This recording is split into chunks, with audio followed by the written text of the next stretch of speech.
Hey now, we are getting over, and I am the Silver King, Adam Silverstein, here to lead you through these hard times. That with the latest WWE edition of your favorite professional wrestling podcast. That's right, Getting Over is back once again, and we are 2 weeks removed from WWE WrestleMania 42, which means the road to Backlash is clear, and WWE is progressing all of its storylines and feuds into the remainder of 2026. Vintage Chris Vanini will be along for the ride momentarily to break all of this down with the Silver King. But before we get to him, we need to get to this, and that is a reminder that the Getting Over Wrestling podcast is all about Defy. So please, folks, stop being marks for yourselves and go back to being a mark for me. Go back to being marks for the Silver King Vintage and Getting Over. Head over to Apple Podcasts and Spotify. Leave a 5-star rating on Apple. Take a little extra time. Leave a 5-star written review. If you do, we will read it live right here on the show. And we did get 2 new 5-star reviews during WrestleMania week. The first one's really tough to read. It's from Totally Derechos.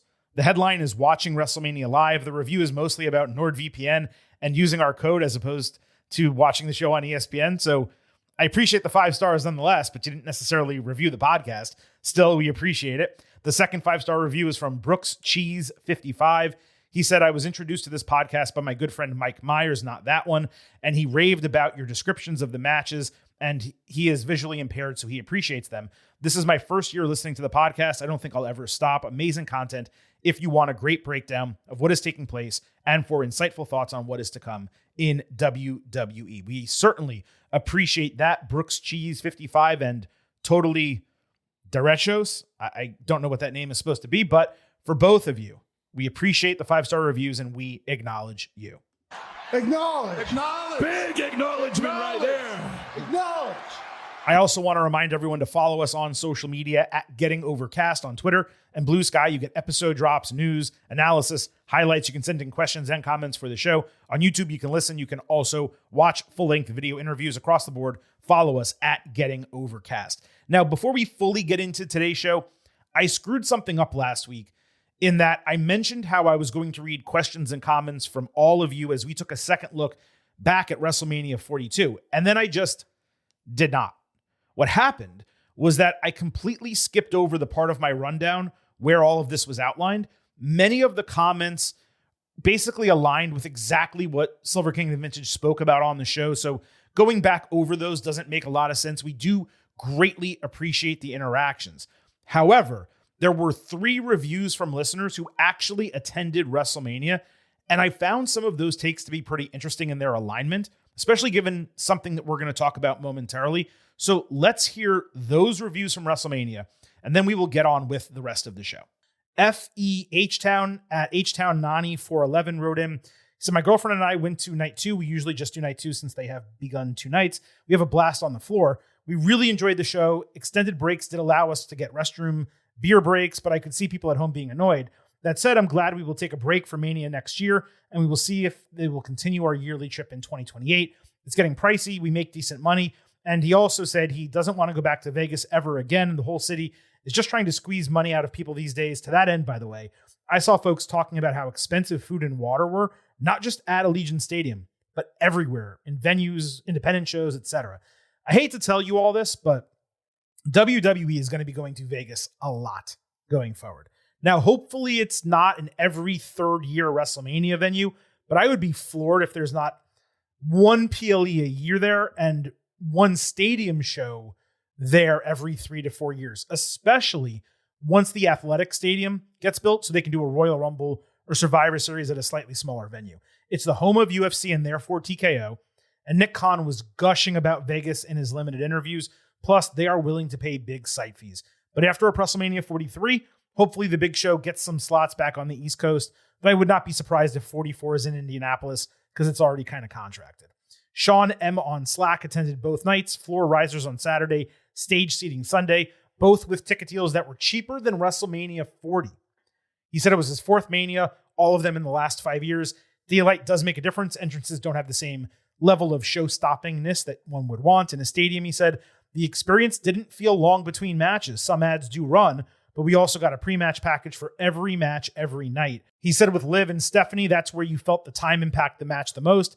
He was ready for it to kick into second gear, and then it was just over. The other matches didn't feel as short as the time said they were. Didn't sense much negativity walking out of the stadium after night one compared to what it was on social media. Still, night one felt the least WrestleMania night he attended to date. Night two was a complete 180. It felt big from the start. Oba is a star. He creates that buzz in the air that you get from big guys when he came out. Roman and Punk had everyone on their feet the entire match. His wife went and doesn't watch much wrestling, but even commended how it felt like a bigger deal than anything else all weekend. Dagoonies on Slack said they got lower level tickets for $245 per night, which is a great deal, and they had a great time, he said. He similarly noted the only match that was clearly short to them was Liv and Vicaire. Everything else seemed fast-paced. It definitely wasn't a drag. He also didn't mind the breaks in between matches, add time for those of us watching at home. He said, not sure how the crowd noise came across on TV, but there was constant noise. Many chants just didn't gain momentum because there were different chants throughout the stadium on both nights happening simultaneously. The biggest low point for him was during the night one main event. He expected a slow-paced match, so it didn't bother him, but it was quiet, and you could hear a few "this is boring" chants throughout. However, those quickly became "this is awesome" chants within minutes.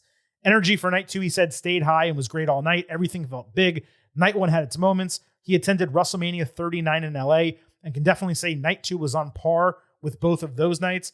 This night two ended better than 39, he said. And lastly, Joe Schmo at DC 1996 wrote in saying he thought night two was a top 5 night of WrestleMania this millennium, behind only, I think he means a century, behind only 40 Sunday, 39 Saturday, 30 overall, and ahead of 38 Saturday. He also said it was better than WrestleMania X7. So I did want to make sure those got into the show, and you heard some opinions from other people, especially two who actually attended WrestleMania and were willing to send in their reviews. Okay, Vintage, 7 minutes into the show, we're finally getting around to you. WWE was in Texas all week, and you did not go to any of the shows. Explain yourself. Well, one of them was in Laredo, which is a whole other side of the state. Is it? Oh, it is? Okay, I didn't know that. Yeah. Laredo, South Texas. Okay. I didn't know they were in Fort Worth on Friday for SmackDown until literally a few hours before the show when somebody in the Getting Over Slack asked if I was going to the show, to which I said, I didn't know what was going on. Funny. And ultimately, I didn't go because Fort Worth in Friday traffic is going to take like 2 hours to get there. And that was a little too much. Like, I've gone to Fort Worth pay-per-views on Saturday, Sunday. Yeah, you plan for much more doable. But the traffic out to Fort Worth can be pretty brutal. So didn't go. Ultimately, I don't know how I feel about it, but I need to keep a better eye on these things. Yeah, 2 hour driving or just travel time on a whim with 4 hours of notice is not really doable, I would say. I mean, I wouldn't do it personally. And I'll tell you this too, WWE Backlash is coming to Tampa, where I was just in Tampa for the NCAA tournament, and I had a great time. It was a great drive over there, easy. And I'm enjoying the card that is being built. I don't think I'm going to go to Backlash just because there's how far is it? Well, I have an electric car, so that requires some stops and charging, but just straight shot, probably like approximately 3 hours, I would say. So you add that. That's a lot. It's about 4 hours, but I love Tampa though. So I wouldn't mind going for 2 to 3 days and enjoying the city and also going to Backlash. I don't think there's a TV show adjacent to it. I don't think SmackDown or Raw is also in Tampa, St. Pete area, but maybe it is. So you could always potentially make a weekend out of it. But despite the card being pretty damn loaded already coming out of Raw, 3 huge matches on the show, including IYO SKY and Asuka, which Silver King wants to see live. It's a lot of a trip for, a show where nothing is going to happen that's major. It's not a big 4 pay-per-view, and it just, I don't know. I can't really justify it. All the expense of doing that, basically. A little too far. I need to do a better job. I think they're going to be in Dallas sometime in the summer. That's a lot closer. Yeah, that's a no-brainer. Fort Worth. Yeah, for sure. But speaking of those crowds, we usually do this later. The Fort Worth crowd on Friday night was phenomenal. I mean, I think they have a case as best WWE crowd of the year so far, not counting certainly WrestleMania, which the crowd was great, especially night 2. But for a TV crowd, 10,000 people, they sounded like they were 15,000. They went absolutely wild for the women, which was amazing. We'll talk about that in a little bit. You compare that to Monday night in Laredo, Texas. There were 9,000 fans in attendance. You know, some people there who follow the show and follow us on social media, they said it was super loud. That did not come across on TV. It did for IYO and Roxanne Perez. But there were multiple segments on that show where I expected pretty loud reactions, and they just did not deliver them. So Fort Worth, you beat out Laredo. And if that's any type of rivalry in the Lone Star State, well, you got a notch in your category. Yeah, I didn't think either was noticeable to me, good or bad either way, but that usually means it's pretty good. I think DFW, Dallas-Fort Worth area as a whole is probably underrated as a wrestling town. Like, it's not a New York or a Chicago or a Philly, but AEW keeps coming back here all the time. They did All Out here in the baseball stadium. They've done residencies in Arlington for a month, and consistently good crowds for WWE. So proud of the area where I'm living that they're consistently good wrestling crowds. Yeah, I think if we were to do, and maybe this is something we do eventually on the show, but like a tier ranking system of best cities to, watch wrestling, I do believe what you named, New York, Chicago, Philly, is probably that first tier, and there might be a couple others, but Dallas, Fort Worth is no worse than tier 2. And maybe the top of tier 2, I would say. It's a some high cities floor. In California are fantastic as well. Right, exactly. You're going to Dallas, Fort Worth, you're going to get at least a good crowd. You may have a great or phenomenal crowd, and certainly that's what we saw, some version of that on Friday. We have a ton to discuss on this episode. I know we're already about 10 minutes in, but we got a double main event, the good, the bad, and the ugly. All of that is coming up. But I'm afraid I've got some news. And there's actually a significant amount of news for us to cover this early in the show. Obviously, on Friday, WWE released 23 talents across NXT and more the main roster. We already covered that on a special WWE release episode of the Getting Over Wrestling podcast, an instant reaction. It is in the podcast feed. Feel free to go back and listen to that if you missed it. We certainly hope that you do. We don't want you missing any episodes of the show. But we're not going to reiterate all of that here on the Tuesday episode just because we already did it instant reaction style. We covered everything and nothing new has transpired since then. So moving on from those releases, there was a few weeks recently, Chris, where we were able to kind of pare back on these news items, surprisingly around WrestleMania season, which is when the news usually picks up. But suddenly we have a deluge to discuss. Let's start with WWE television and premium live event programming because there was a significant news item that broke Tuesday morning right as we were about to tape this show. WWE announced the next 20 NXT premium live events will air live in the United States on the CW, which means all NXT programming is going to be on the same broadcast television network. Now, Getting Over was able to ascertain and confirm some exclusive details about this agreement that you cannot find anywhere else. First, this deal for NXT PLEs, it's basically going to run concurrent with the NXT TV contract. That's why it is specifically 20 events. WWE, they've averaged about 7 NXT PLEs per year since 2023. It has already run 2 in 2026, and this deal does not start until the Great American Bash, which has not yet been announced, but it's usually July or early August. Generally, Battleground is run between now and then. That would air on YouTube if it does get booked. So the deal will pick up likely with 3 to 4 events to conclude 2026. It'll run all the way through 27 and 28 and conclude around the summer or fall in 29. The positives here are that NXT PLEs will be accessible free for everyone in the US while remaining available on Netflix internationally. And to those of you who sign up with a VPN like we promote at nordvpn.com/gettingover. And frankly, you're probably going to want to use one because the other detail Getting Over can exclusively confirm is that NXT PLEs will follow the same broadcast patterns as NXT TV. That's according to a source close to the situation. In other words, indications are that there will be commercials. We know that there's always commercials between matches, but that commercials will potentially and likely air during matches with picture-in-picture. The other option, of course, is that some booked matches may be short enough that commercials run on either side, but that's hardly better. It's probably worse, actually. And that leads us to one key question. How can these still be called premium live events if they're airing on broadcast TV with commercials during the matches? Now, it is possible that the CW makes an adjustment. We have seen the network do commercial-free hours before for TV. Perhaps the main events are always commercial-free and the shows are front-loaded. But at first blush, while free is the best deal for consumers, from a format standpoint, it may actually be the worst yet for a PLE. They have nearly 3 months to figure it out. The Great American Bash is going to be telling, but Vintage, that is where this deal stands as of right now. NXT exclusively on the CW, both TV and PLE. For some reason, I can't remember. Where are the PLEs currently broadcast? They were airing on Peacock forever. That deal ended earlier this year. And NXT Stand and Deliver was a YouTube exclusive. So it only aired on YouTube because they didn't come up with this deal yet.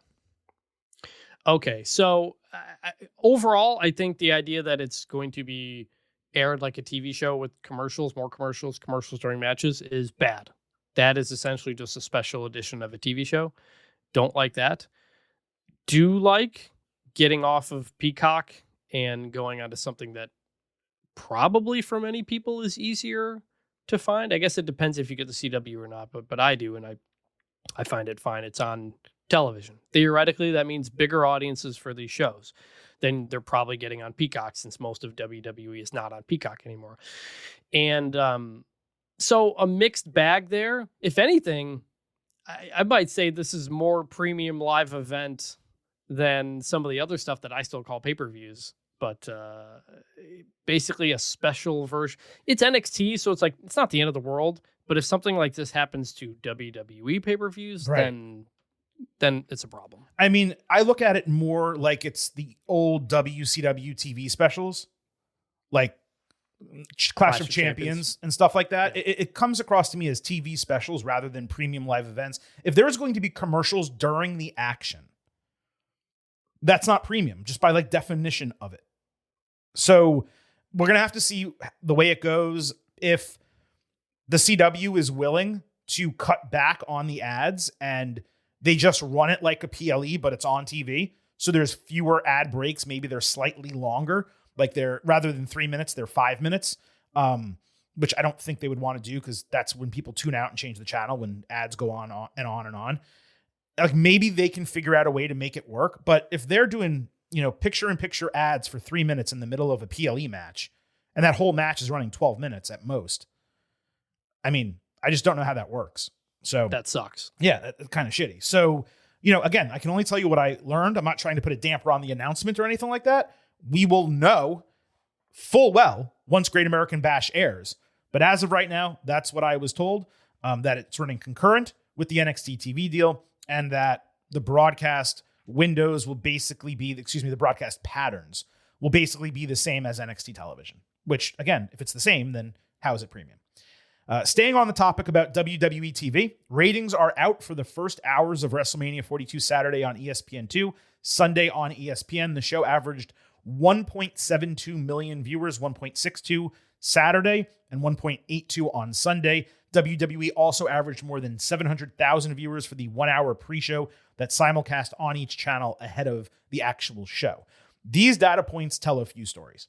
First, WWE drove the audience to ESPN and not the other way around. ESPN2 does nothing as a channel unless it has specific game programming. Second, these numbers coming at 6 p.m. Eastern, head-to-head with NBA and NHL playoff games, is quite impressive, especially Saturday, which had a home Knicks game, game one of that series, literally at the same time as WrestleMania was starting. I know this because it killed me having to try to watch both at the same time. But third, given these figures, you can expect this to happen again for SummerSlam. I don't believe they're going to do it for the Royal Rumble or other PLEs, but for the 2-night shows, it makes sense, and ESPN is not going to turn down ratings like this in the middle of the summer when it only has baseball on TV. I don't even know if it still has baseball as a package anymore. I assume it does, Vintage. Maybe you know. But this should be the expectation going forward. And last, I saw the typical person trying to suggest these numbers are poor or perhaps less impressive because A, some playoff games did better ratings, B, UFC on CBS did better ratings on different dates and times. Well, Let me tell you why that take is asinine. Number one, ESPN is a sports network, and the NBA and NHL playoffs are huge ratings movers. Number two, CBS is a broadcast network exposed to a larger audience. UFC is immensely popular, and Paramount Plus is a 100% paid product, which is not the case for ESPN Unlimited. Three, most of ESPN's audience, not all, as we know, because they don't have it for YouTube TV and DirecTV yet, but most, they have ESPN Unlimited authentication for free. So these people that watched on TV were those who didn't have access one way or another. If you were going to watch the rest of the show on ESPN Unlimited, you weren't going to watch the first hour on ESPN2 and then switch your app. You're just going to watch on ESPN Unlimited. So my point is, yes, 1.72 million average per show against NBA, NHL playoffs at 6 p.m. Eastern, 3 p.m. Pacific on the West Coast. Those are damn good numbers for a limited portion of the audience. I have yet to ascertain what WWE and ESPN projected, but an ESPN source told me they were happy with the viewership, and they have been happy since the deal started. They believe it's only going to get better once YouTube TV, DirecTV, and any other stragglers get authenticated access with ESPN Unlimited. Right, and that last part's the key. Like, I have YouTube TV, but it doesn't have ESPN Unlimited yet. So, like, they just launched this thing last year. They hurried up the WWE deal. It's going to take a little bit before we really get a good feel of what the numbers are and whether or not it's successful or not. Mm-hmm. But those numbers for broadcast television are perfectly fine. Yeah. And I know there was a lot of backlash about how much promoting WWE that ESPN did of WrestleMania leading into it, having all the wrestlers on all the shows. To which my only response is like, what do you expect? They're broadcasting the show. They're promoting the thing they've got on their air on the weekend. That's what you do. That's the business. So some people didn't like all the WWE stuff. I thought it was fine. I thought they could have done a better job specifically with what they were doing. But ESPN is going all in on this, and nothing's going to change on that for a bit. Yeah, I have not just sat and watched WWE. Yeah, I have not just sat and watched ESPN like all day long like I used to when I was a teenager. But I can admit, like, the promotion was way overdone. It seemed like they were treating WrestleMania like the Super Bowl. How often people were on these shows and how much they were promoting it. Could they tail it back 25% and have the same results? Probably. And that would most likely be my suggestion for ESPN going forward. It was seriously over the top, but to your point, it is their product. They are paying however many billions of dollars to air all of these PLEs and WrestleMania specifically. WrestleMania is the biggest event per year. You don't see them do promotion like that for Royal Rumble, for Backlash, for a lot of these other events. They're going to do it for WrestleMania, and I have a sneaking suspicion they're going to do it for SummerSlam as well, again, because there's basically no sports programming on in the summer other than baseball.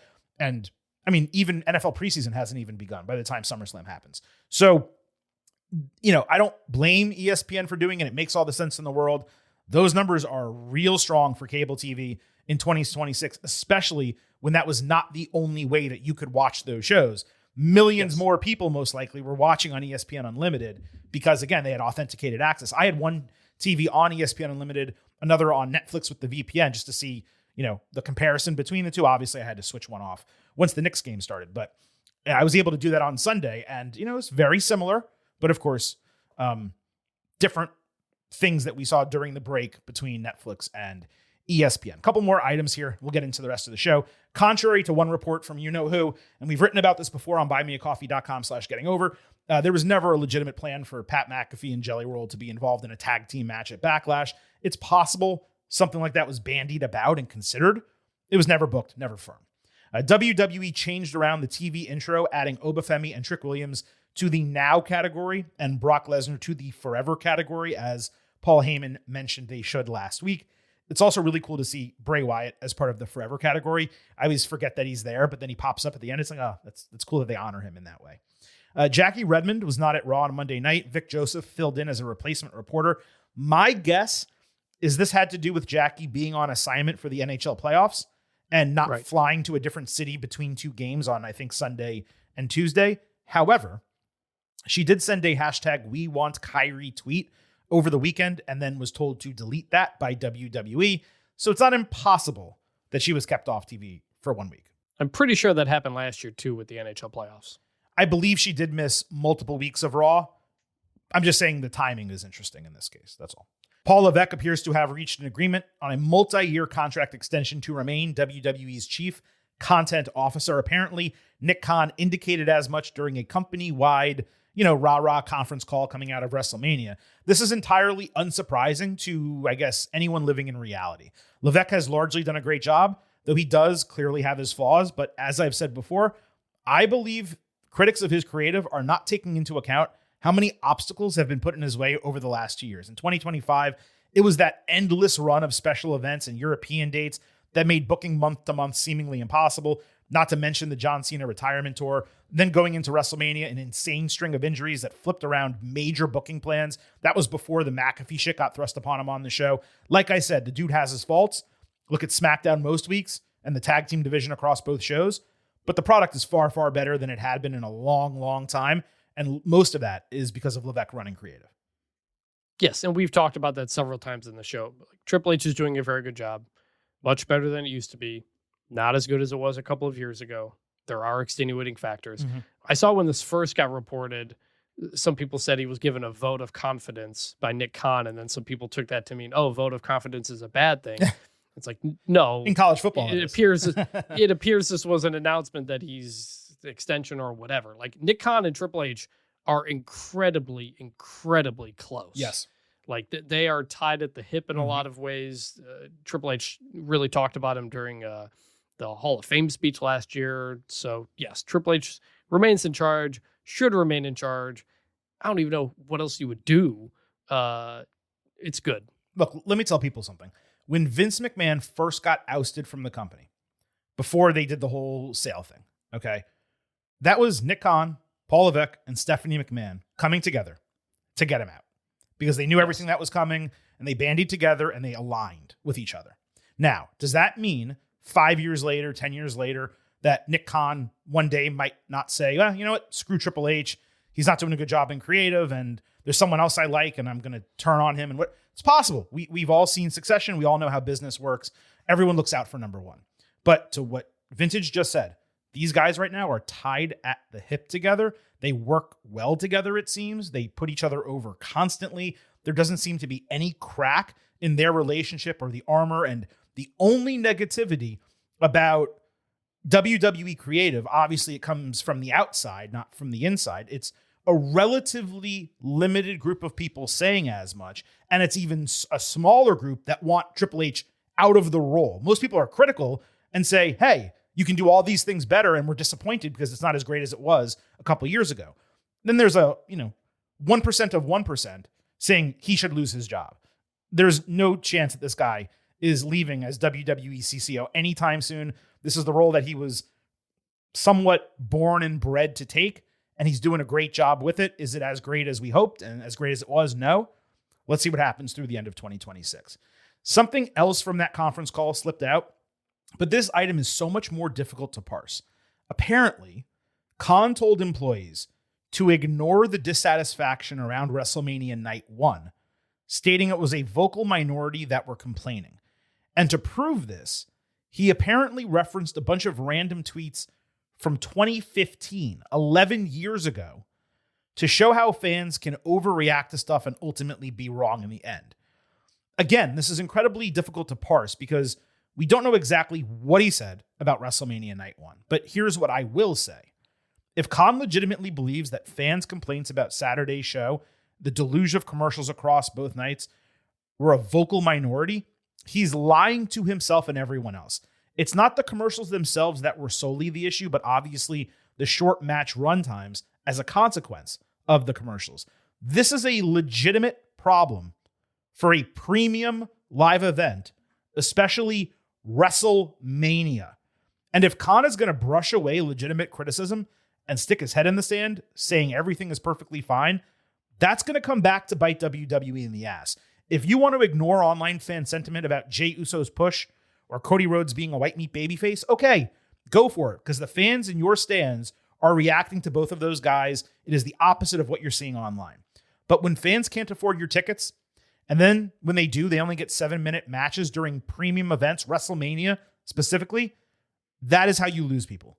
My guess is Khan was painting a positive picture because this was a call with WWE employees. He has got to know there were real issues with both nights of WrestleMania, but especially the match time on Saturday. The dude is a legitimate wrestling fan, and he may be many things, but he is not dumb, right?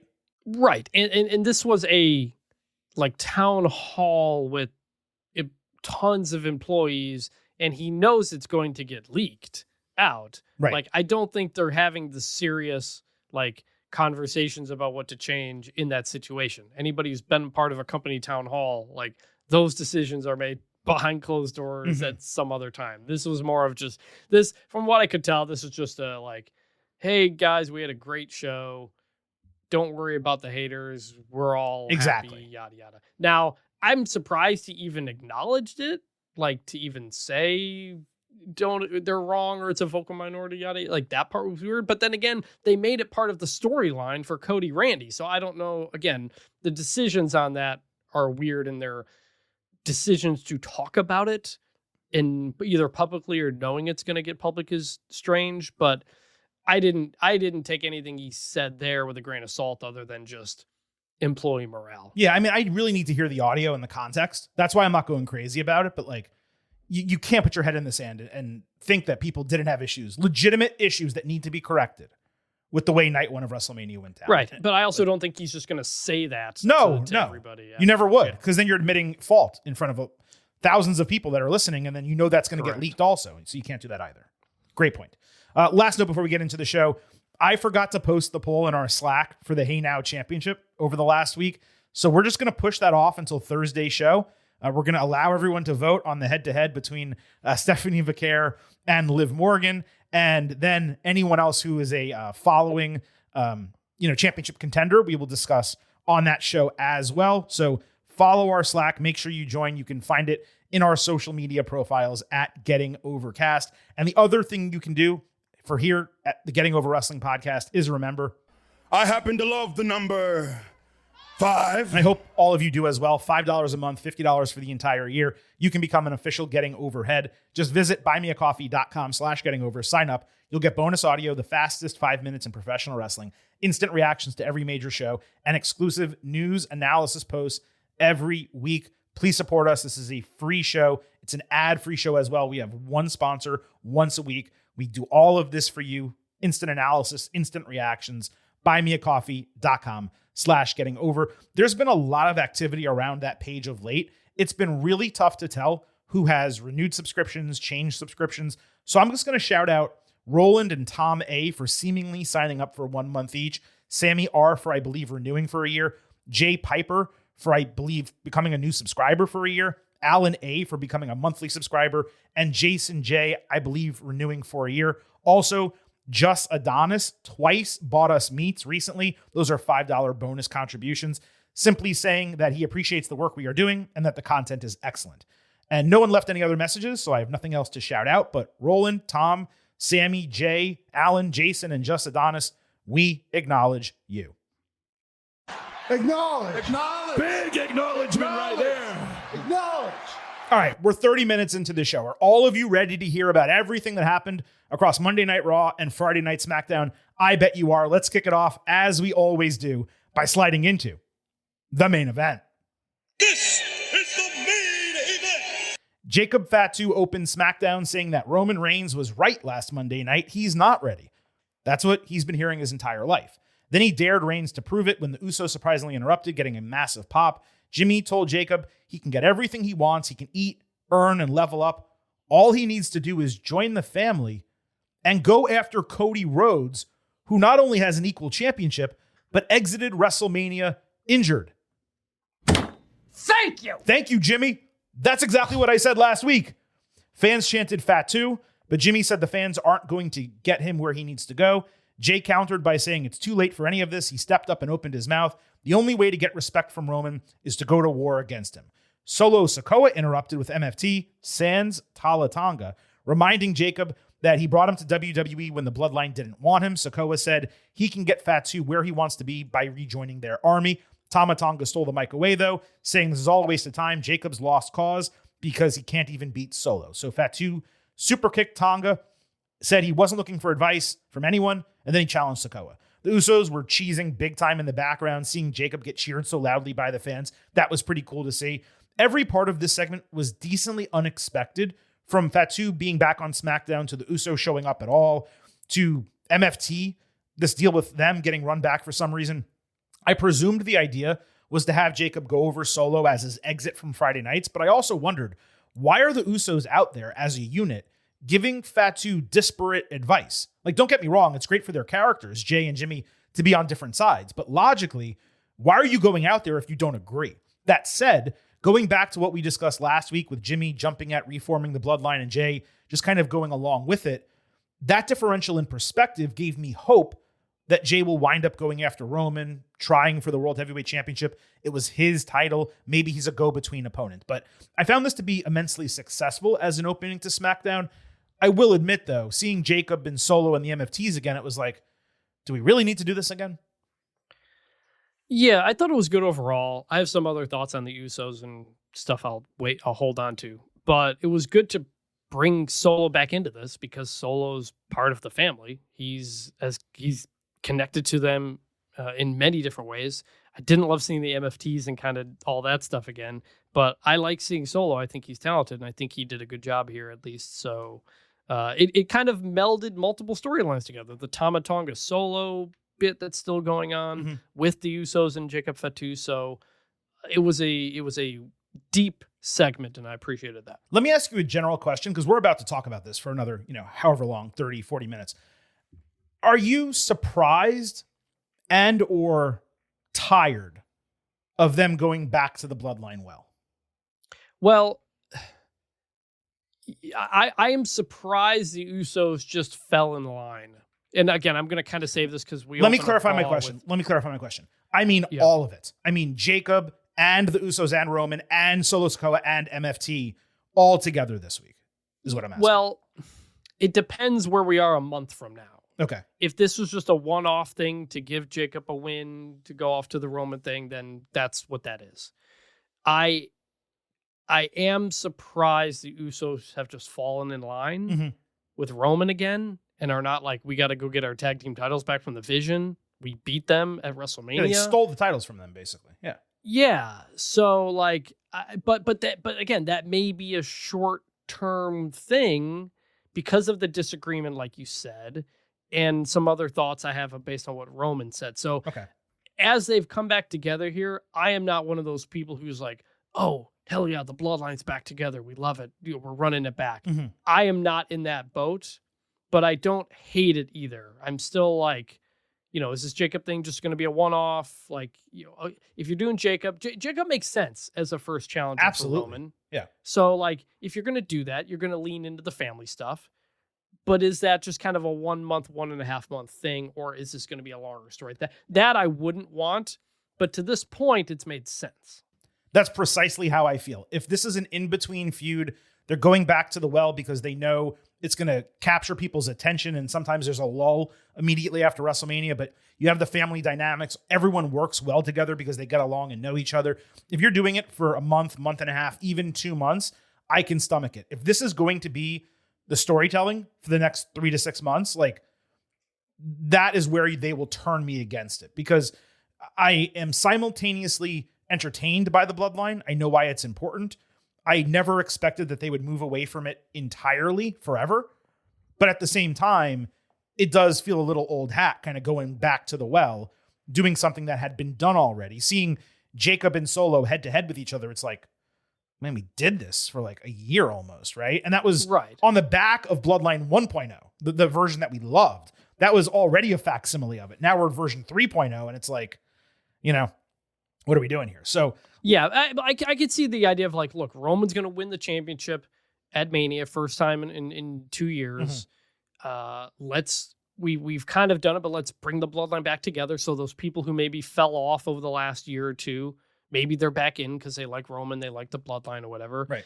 But we're not going to do that. Like, we're not going to do another 1,000-day reign right. type of thing, But also, Jacob literally just beat Drew McIntyre, who was the prior WWE champion, he is deserving of being a number one contender. There's no question about Correct. that. And I like he fights Solo here on SmackDown and wins. And that's another good additional push for him as you get him closer to Roman. It all makes sense. It just, as I said before, and as Jay said before, what really made sense was him going after Cody. And also that would have prevented him from getting back into the Bloodline vortex. Also, I don't think I said this last week. Jacob's a SmackDown wrestler. Right. No. Yeah. How's he fighting Roman on Raw? Right. Like, how did he show up on Raw? Is that okay? Did he change brands? Why was he back on SmackDown Friday night? WWE, even when they do this and we get annoyed by it, they generally explain it.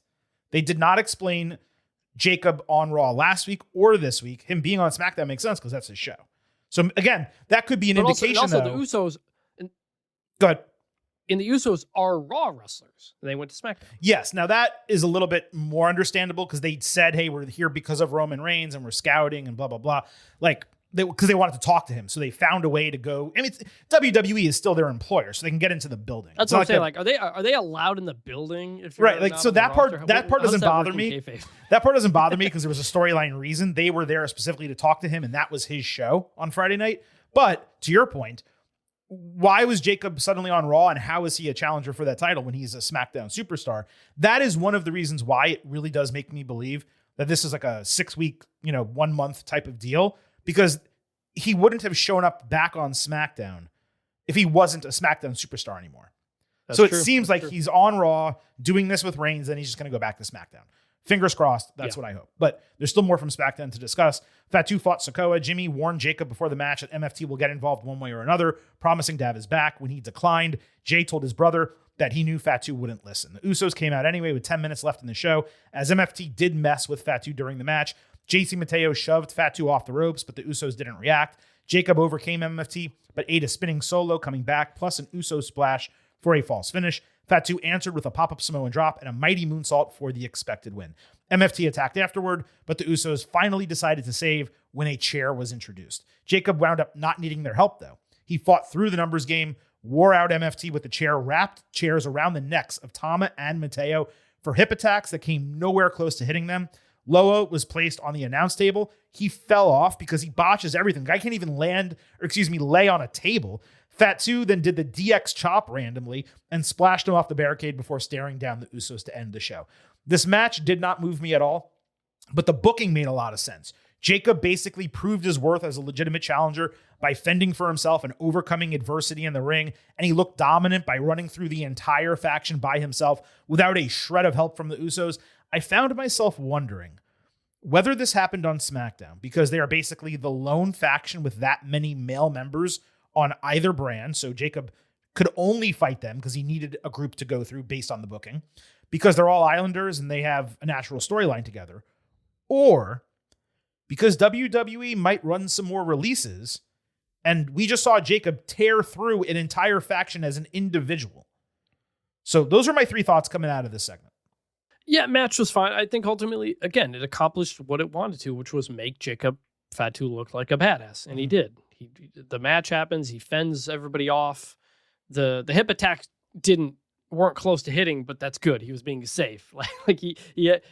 I was fine with that. You don't want him to actually hit that thing. So right. I thought this all worked. It all made sense. I keep waiting for the MFT breakup, especially with the Wyatt's gone. We've been waiting for a while to Tama to turn on Solo and see where that goes and what happens to everybody else. I don't know. Don't want anybody to get fired, but to your point, there's no other factions really, so it's probably time to do something with that. It's an interesting thing for WWE because, like, Solo Sikoa probably needs to be on his own.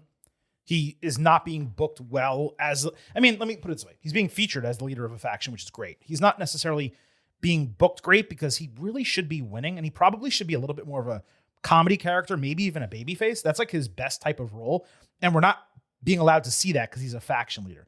Tama Tonga is getting reactions. They're booking him well. They're building him up into something that's great. Tonga Loa, he's only there because he's Tama Tonga's brother. Let's just be candid about that.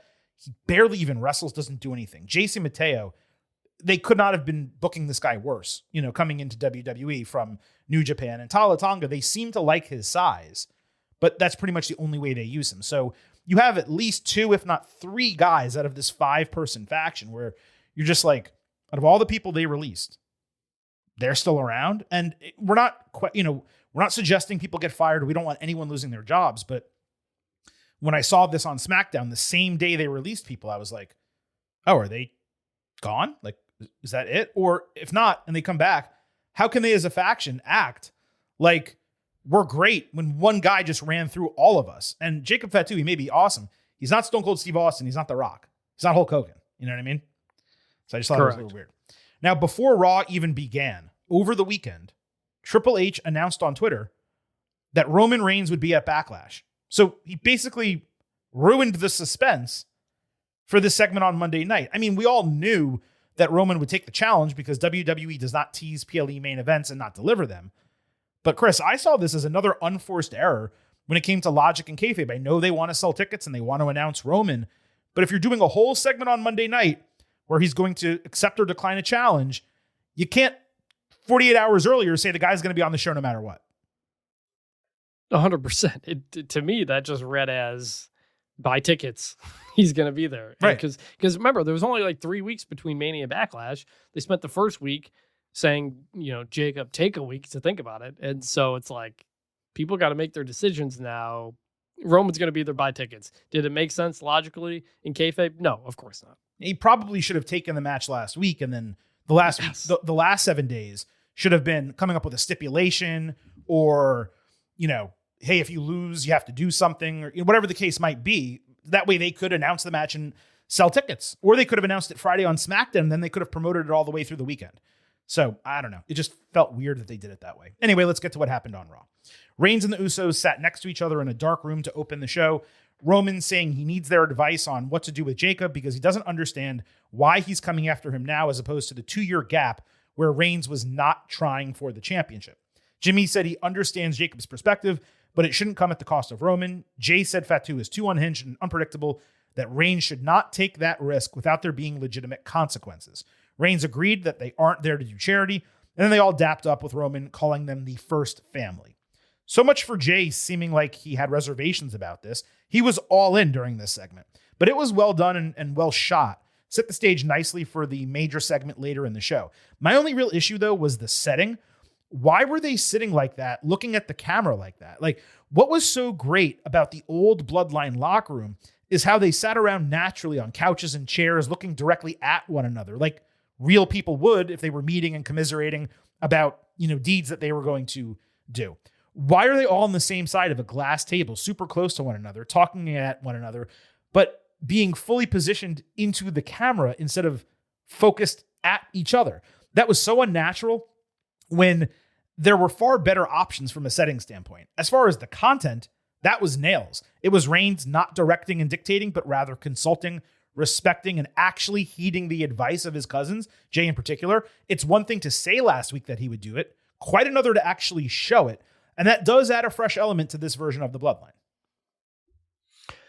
Yeah, this was fine. And again, that's where I got the thought of like, why are the Usos just falling in line and doing Roman stuff? Don't they want the tag team titles? But I already said that here. So it was good. I was worried when it started that Roman was going to say he wasn't going to be at the show and that Jacob should tell the Usos or something. And I was like, oh God, Roman's missing the shows already. But he says later tonight. And I was like, okay, good. Roman's going to be here. I almost took it as like, hey, Roman's going to be here on the show. We're acknowledging it at the beginning of the show. He'll be here at the end. You don't need to wait. Heads up. So that was welcome. LA Knight backstage confronted the Usos, reminding Jay that he became World Heavyweight Champion on his own, and Jimmy that he has all the potential in the world, but neither are going to get to that level when they are back under Roman. The Usos immediately got heated, but Knight reminded that the power of the Bloodline corrupts, and they're about to make it his business again. I'm glad we got this segment purely from a consistency standpoint. Knight had previously warned the Usos before WrestleMania that he would continue to F with them as long as they didn't fall back under Reigns. But he said if they decided to do so, all bets were off. This was basically him sticking to his word and not letting them get away with reforming a group that gave him and others hell for so long. Real well done here. Exactly. Another good consistency, contextual, showing us LA Knight even if he's not on the show. So it's keeping that fresh in our minds, which is good. Like it. a lot happened on Raw. Were you surprised that there wasn't Gunther back on the show again to confront Knight? When this segment ended, I thought he was going to kind of slide in and say, hey, you should mind your own business and worry about, your position in this company because you haven't done anything. I've been a champion. I just figured Gunther was about to slide in. We never saw him all night. That's a good point. I didn't think about that. We haven't seen a ton of Gunther over the last couple of months. It feels like they're still trying to figure out what to do with him. So I don't know. Yeah, I was surprised. So the Reigns Fatu face-to-face was obviously the main event of Raw. Roman came out wearing a platinum chain and bracelet. If not for the first time, it was definitely an extremely rare look for him. He usually only wears a watch and a black bracelet or a Whoop band. Now, I digress, but I felt like he was all kind of dressed up in that way to create a greater contrast to Jacob, where Roman's the champion, he's rich, he's all this stuff. Maybe, but it wasn't too it didn't seem like fancy. He's still out there wearing a t-shirt and stuff. So to me, it made him look younger. It did make him look more younger than anything. Yeah. Well, so that was my read. Roman dresses like shit. We've had that conversation before. For a guy who purports himself to be this grand champion and the entire business revolves around him, he comes out there wearing sweats and a t-shirt, whereas Cody Rhodes is in a 3-piece suit every week. I mean, it's a stark contrast in style. But if you're coming out in a platinum chain and a platinum bracelet, I mean, to me, that's purposeful because you're saying, hey, this guy's poor, I have it all, and Jacob wants to kind of go after it. I just thought it was a visual cue. Maybe I'm wrong, but I did a Google image search and I did not find pictures of Reigns wearing this jewelry before. So again, maybe it's just me. Anyway, Reigns said WWE made the World Heavyweight Championship in spite of him to take away his shine, but the title doesn't make the man makes the title, and he has now made it relevant, respectable, and worth acknowledging by putting it in the main event of WrestleMania. Jacob interrupted with Roman asking if he was going to unite or divide their family. Fatu said he doesn't need a week, a day, or an hour to make his decision. He didn't stutter or hesitate when he said it last week. He suggested Reigns is stuck in his main event bubble. He didn't grind and struggle and suffer like he did to get to this point. All while, the bloodline was luxuriating, he was on the street trying to make something of his life. Jacob said no one in the bloodline ever called him, but Solo gave him the chance. And fans booed that a little bit because, of course, Sikoa is a heel. Roman cut him off, saying Solo doesn't get anything done himself. Reigns never forgot about Fatu, and it was Roman who signed off on Jacob getting signed by WWE. When Reigns started saying that Fatu didn't deserve a title opportunity and that Roman giving him one would be pure nepotism, Fatu completely snapped in a heel turn, locking the Tongan death grip under Reigns' jaw and completely taking him down to the canvas. Roman was struggling, sweating, selling his ass off, coughing, and ultimately he grabbed the mic as Fatu was leaving, agreed to give him the match at Backlash while barely able to breathe. Okay, let's first cover the actions of Jacob at the end here before we talk about the entirety of the segment, because I know some of you are going to take issue with Silver King calling Jacob Fatu a heel coming out of this segment, okay? WWE was between a rock and a hard place here. As fans badly wanted to cheer both Roman and Jacob, but Reigns is obviously far more over and more important in his role right now. So this heel turn, as I see it, was largely out of necessity. And I'm relatively confident that WWE can flip Fatu back easily enough once he gets extricated from the bloodline vortex and possibly put back on SmackDown when the feud ends. So if you want to say he's the heel side of tweener situationally, okay, sure. But that was not the action of a babyface, especially not against another babyface. Based on social media, there is a lot of people who disagree with me that this was a heel turn. Here's all you need to know. The dude got angry and used the Tongan death grip on his cousin. He didn't clothesline him and hit his finisher or push him into the ropes for a pop-up Samoan drop. He attacked his nerves and he used the MFN Tongan death grip. The only case one can make suggesting Jacob is not a heel is if you believe Roman is a heel. And trust me, I see that perspective. Reigns deserved to be attacked. There is nothing about his smug, arrogant, artificial character that should make him a babyface in 2026. It's antithetical. Here's the problem, though. Roman is a babyface.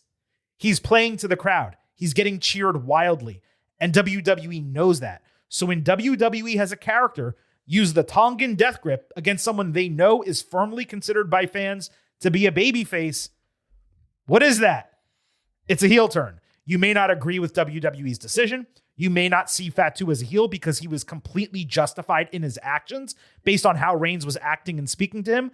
But if being justified in your actions means that you're not a heel, then Drew McIntyre has been the biggest babyface in wrestling for 3 years now. And that's what I've been saying for 3 years about Drew. He's been a face to me most of the time, but in reality for WWE, he's a heel, just like Jacob is now. So you kind of set all the sides there, but well, no, I explained my perspective, but please give me yours. This feels a lot like, to me, it wasn't a heel turn. Was it a heel-ish move? Sort of. Okay. He does the Tongan death grip. How many people in that stadium arena do you think understood the significance of that? 1%. They had to like hammer it home on commentary. They didn't. That's the other thing I'm going to say. They didn't hammer it home on commentary. But to answer your question, 1% of the crowd. They explained what it was, but yeah. So like Roman was just running him down the whole time. And Jacob snapped. That is an understandable thing. He didn't concerto him. He didn't, leave him bleeding or something like that. He left him on his own. So I came away from it feeling like the CM Punk Roman Reigns situation where they're both kind of tweeners, where they're both kind of cool heels who we like, So like that's what I ultimately think. I don't think we're gonna have a full on heel turn from Jacob the rest of the way or anything like that. But up until that very last moment, Roman had been acting like a heel for the entire segment. Agreed. And he get cheered for it. Mm-hmm. So like that is what it is. But that's why I didn't agree that it's a heel turn, because it implies Roman is the clear babyface. And I don't think that is the case either. They're both just kind of tweeners. So I accept the concept of they're both tweeners and you could cheer for either side. I am not saying what I believe them to be. I just want to be very clear about this. I'm saying what I think WWE's goal was in the segment. Go ahead. Do you think the goal is for Jacob to get booed? Do you think that's the goal of this?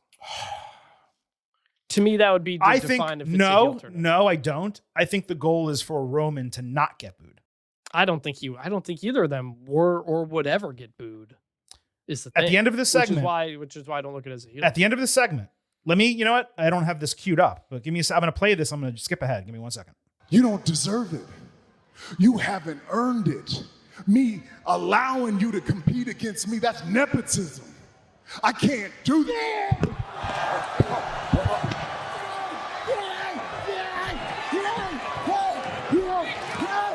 Oh my goodness.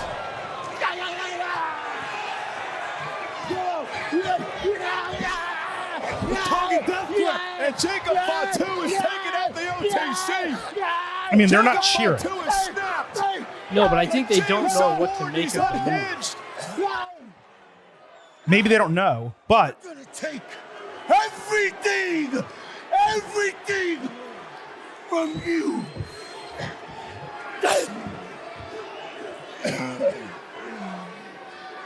So Reigns coughing now. I skipped ahead 10 seconds. They're booing Jacob holding up the WWE title, or World Heavyweight Championship. And now I'm going to skip to them outside of the ring.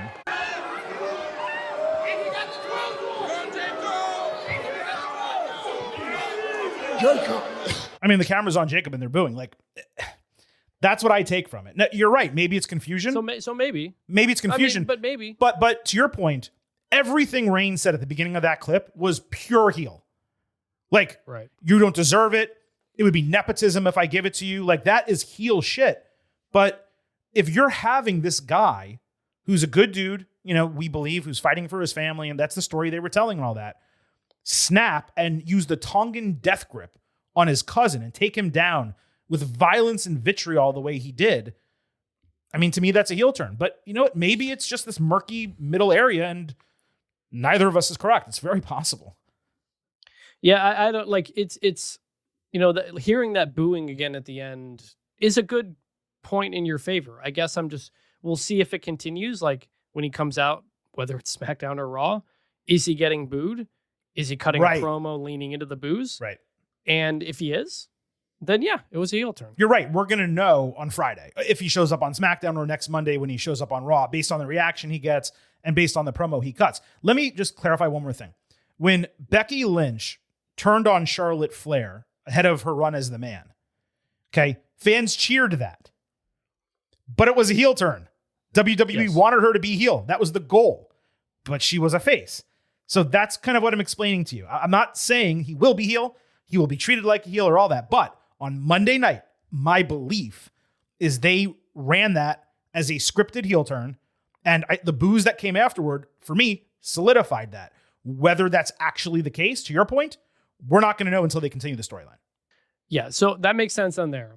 Do we want to talk about the other stuff Roman said in this promo? Let's go through the whole. Let's go through the whole segment. So first, let me say, 2 weeks in a row, I believe Jacob delivered his best promo since joining WWE.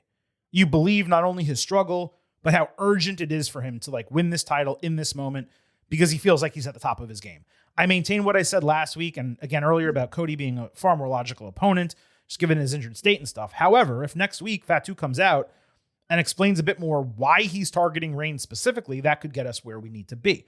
Both of these guys knocked it out of the park on Monday night, in my opinion. And while the conclusion was a little bit low energy because there wasn't some big sparking moment, that is largely because of what you just heard. The fans were literally in that moment trying to decide whether to accept Fatu as a heel or Reigns as a heel, who to cheer for, who to boo. Plus, Reigns' call out of nepotism as a way to remove himself from this match and the utilization of the Tongan death grip, shout out to Haku, by the way, those were awesome. That move being added back to Jacob's repertoire, I believe he used it on the Indies, in this situation was great. Reigns sold this like an absolute G. However, as you just heard, commentary did a horrific job putting it over. I'm not sure if one guy was waiting for the other to do it at first. They should have been foaming at the mouths about how dangerous it is and how no one has used it in WWE for decades and how Jacob is deranged. Instead, it was basically nothing for 10 seconds. And then Corey Graves, oh, that's the Tongan death grip. It's not the most exciting hold, especially if you're like many of WWE's current fans and you've never seen it before, but it's effective.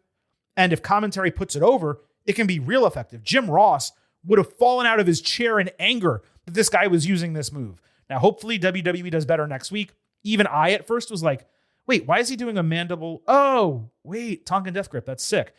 This is not the feud I would have booked coming out of WrestleMania. I'm still finding it that it's hitting well. My only real criticism, you're going to talk about Reigns. I'll give you that opening. I found it strange the Usos weren't out there with the quickness chasing Fatu away after the death grip got locked in the first time.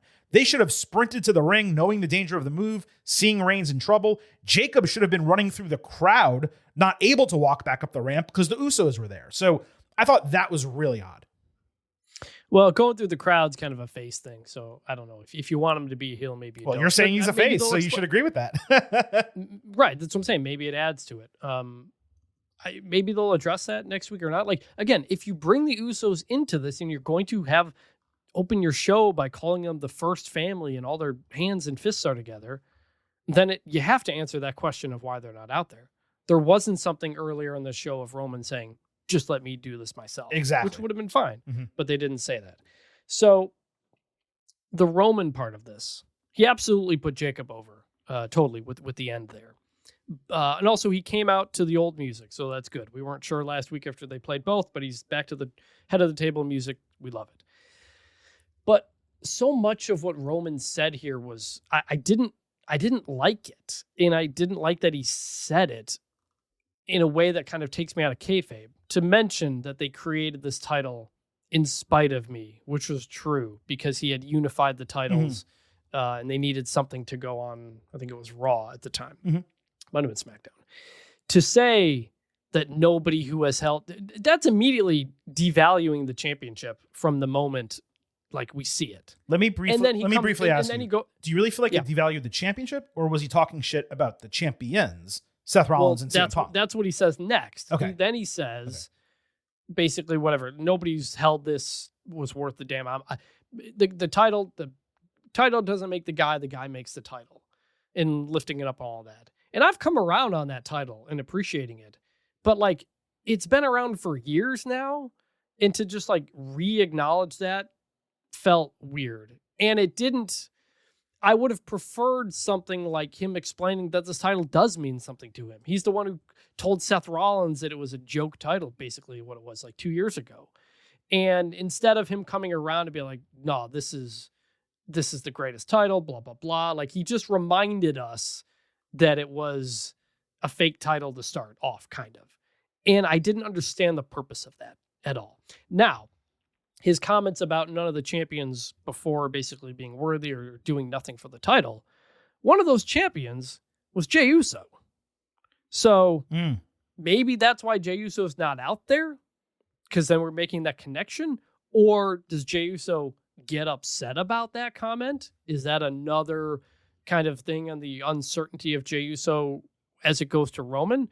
I don't know, but I didn't like the way he talked about this title at all. He was basically telling us, like, this is fake, but now it matters because I have it. And I don't like hearing that, especially from a babyface, a supposed babyface. And then I didn't love Roman kind of dunking on Solo, saying, Solo brought Jacob up, but Solo couldn't get a cup of coffee delivered here. Like, Solo's not even there. He lost on Friday. Why are we just like running him down for no reason? And so it's one of the things that's always sometimes, like when a heel, and MJF does this too sometimes, when the heel runs down everybody else so much, it ends up not really being a heel thing and more just being like kind of a jerk. I'm glad you brought up that point about the way Reigns spoke about the World Heavyweight Championship and its champions, because it similarly confused me. On the road to WrestleMania, he had somewhat recanted the negativity that he had around that title. He basically said it was started, because I was so dominant. And he said, like, I initially tore it down, but it's become a workhorse title and so on and so forth. And he basically said he would be proud to hold it. I don't remember the exact verbiage he used. So when he started kind of going off about it here and saying, now that he holds it, it's important, I had the same thought of like, well, you should say the title's important because great people and champions held it. Because don't forget, the lineage of it outside of Jey, really, and even with Jey in Roman's mind, the lineage is strong. I mean, I don't know exactly in order, but Seth Rollins, Drew McIntyre, CM Punk, Gunther, Damian Priest, a little bit of a downer, Gunther, and then Jey, his cousin, who he's bigging up and saying that he's deserving all of the success that he's gotten himself. So he really should have said, this title was created because I was so dominant. And initially it was a joke, but it was, held by a lot of legitimate champions. And now that I am the champion, it is on par with the WWE championship. And I'm not going to let I'm going to make this the biggest championship, the most important. Right. One. Like he should have, it's okay to admit that you trashed it before, but there was not really a legitimate reason to continue trashing it before saying, now that I'm champion, it matters. Right. So I do completely agree with you on that. Where I disagree with you is his comments about Solo. First of all, the comment was very funny. So that was cool. But Reigns hates Sikoa. This is a guy who tried to steal the bloodline from him, took the Ulafala. He had to win it back.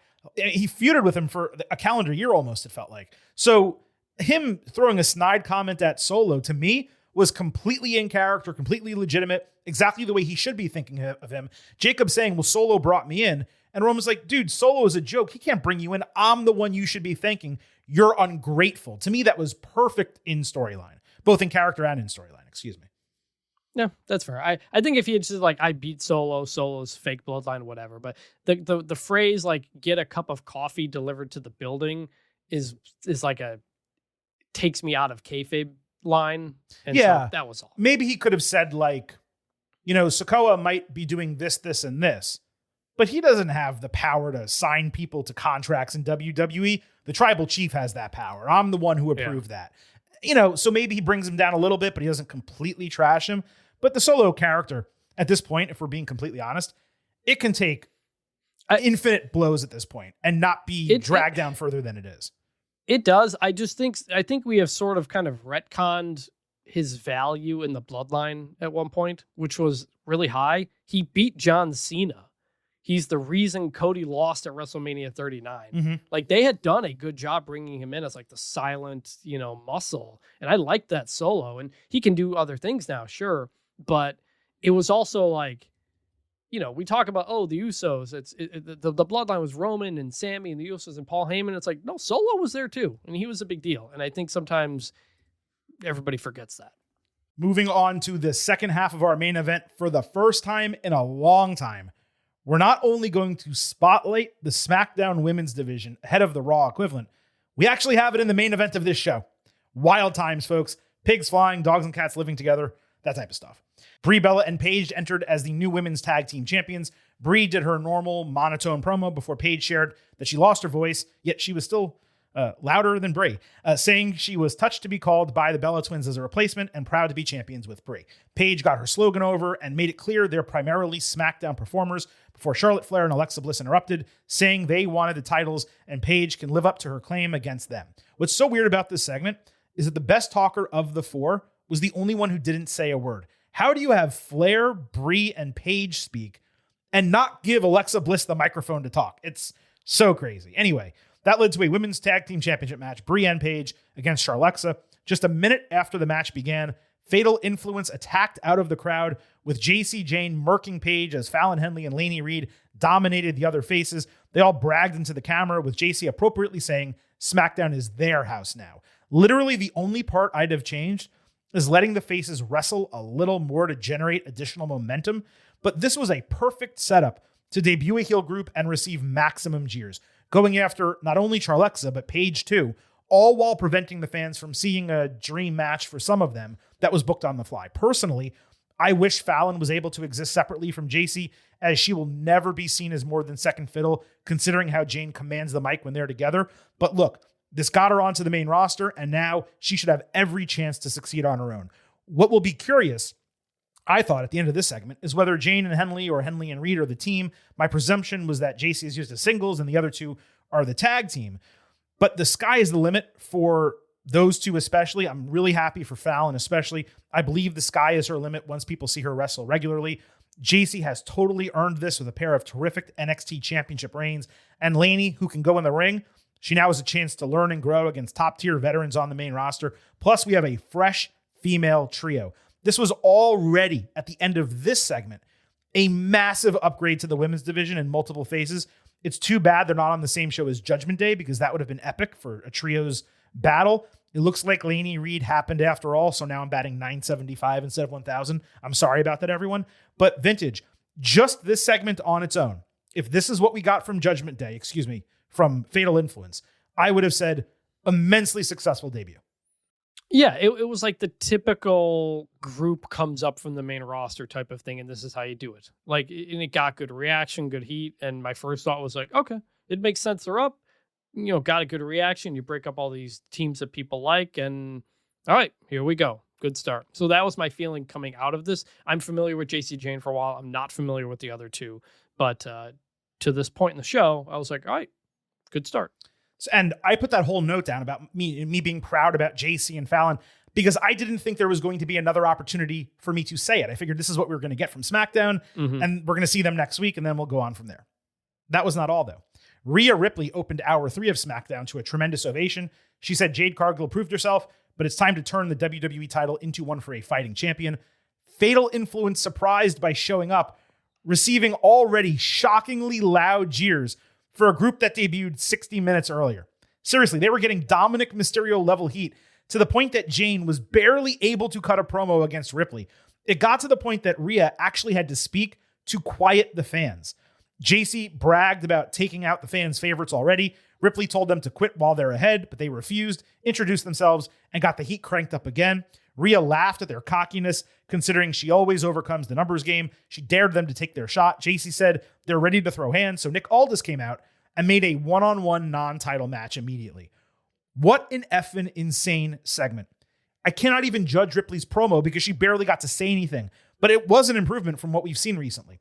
The nuclear heat these women got is 100% due to how they were booked on this show. WWE having them take out Paige among 4 fan favorites, then reemerge showing gumption and confidence against the top woman in the entire company. I have never seen anything like this kind of heat going at a group or person who literally debuted on the WWE main roster an hour earlier. Crazy stuff. Someone who was live in the arena told us, they DM'd me, They didn't want their name on the show. They said it was legitimately deafening. They could not hear the person next to them speak. You could feel the women's division being revitalized live on Friday night as this was happening. Extra credit to JC and all three women for not getting swallowed by the moment. They fought through it, got their stuff in. It ended strong. Kudos to them. Kudos to Rhea for being the foil. And kudos to WWE booking, which did better for the women's division in this segment than it has over the entire first 4 months of 2026. You are correct. This is entirely because of how they were booked. And it's why it's so important when you debut somebody and why I harp on this. How many people do you think right now, WWE fans who don't watch NXT, could name them, like their wrestling names? And if not, JCJ and the other two.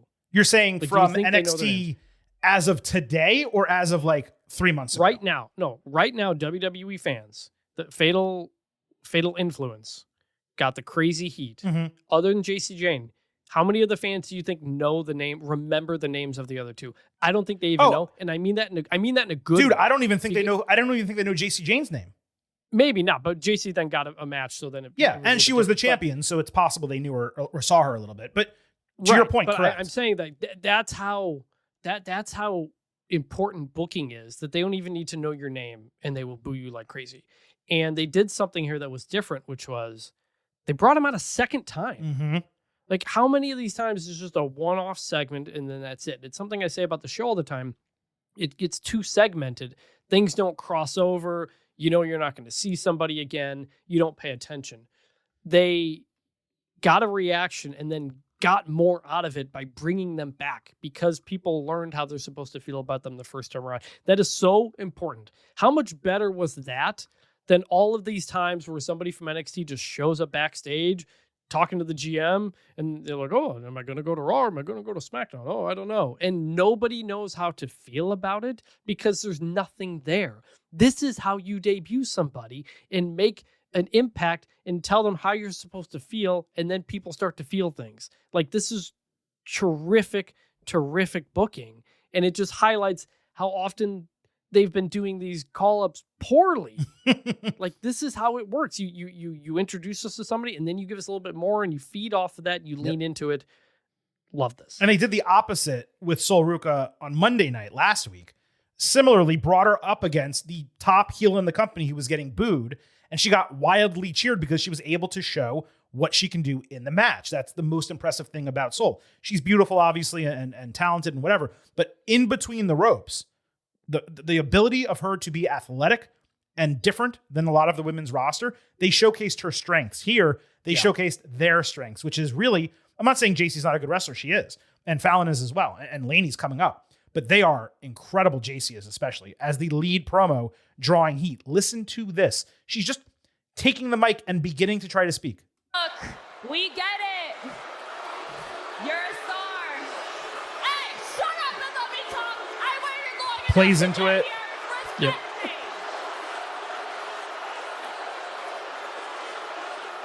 As I was saying, Gets louder. we get it. You're the star. You're the champion. I know you're all excited to see me. I get it. You know what, Rhea? Listen. This is I'll ridiculous. be the first one.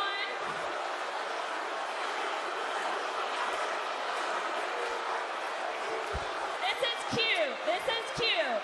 But you know what? This is my time. So shut up and listen. I'll stop there because we could go on for 3 more minutes. But do you remember what was it, last year on the road to WrestleMania when Charlotte Flair came out and got booed like that going up against Tiffany Stratton, and it ruined her? A 15-year veteran of the industry. JC Jane handled that like she's been doing this for a decade. Exactly. And I kind of want to credit, I think Dominic Mysterio kind of like brought booing back. Like in some a real ways. way like to that. boo the heels. Because it used to be everybody cheered the heels or whatever, like this and that. Like Dominic kind of made booing the heel cool again. And we've seen Logan Paul do it and JC Jane into it. WWE booked it perfectly and she knocked it out of the park as well. She did. So we had Ripley against Jane in a non-title match. Influence got Ripley behind her skis in the early going, but Rhea was able to duck rolling encore. They worked relatively 50-50 in the match, which was also important. JC rolled through an electric chair only to eat a razor's edge in a running kick. As Rhea was setting up for the Riptide, though, Influence took out her knee to prevent JC from losing while gaining further heat as a debuting trio. Anyone who has watched wrestling and seen debuts for at least a few years, you knew precisely how this was going to end against a babyface champion. This simply continued what we just discussed, the last 3 segments. WWE knocking the Influence debut out of the park. Jane being able to look game against Ripley with the help of her group proved immediately that they are a force to be reckoned with. I would not be surprised if we see a 6-woman tag match next week, then Ripley moves on to a different, more substantial challenger. But, I mean, you want to talk about, like, they hit a single on the initial debut. They went to third, got an extra base on the Ripley and Jane face-to-face segment, and they came all the way home in that match and the way that was booked. 100%. Great start. Ripley entered the training area later, where Charlotte were already licking their wounds. It seemed like exactly what I expected was going to happen, except Charlotte kind of shaded Rhea, saying she didn't want to team up, but take care of JC herself next week. Could definitely see Flair putting over Jane with the help of Influence. That should be the move to fully legitimize them as a threat. If they can beat Charlotte, they can beat anyone. But then clearly you do Ripley and Charlotte against them as a 6-woman match at some point soon, right? Yes, they 100% set that up. And I saw questions in our Slack and on Twitter asking, did WWE pipe in crowd noise here?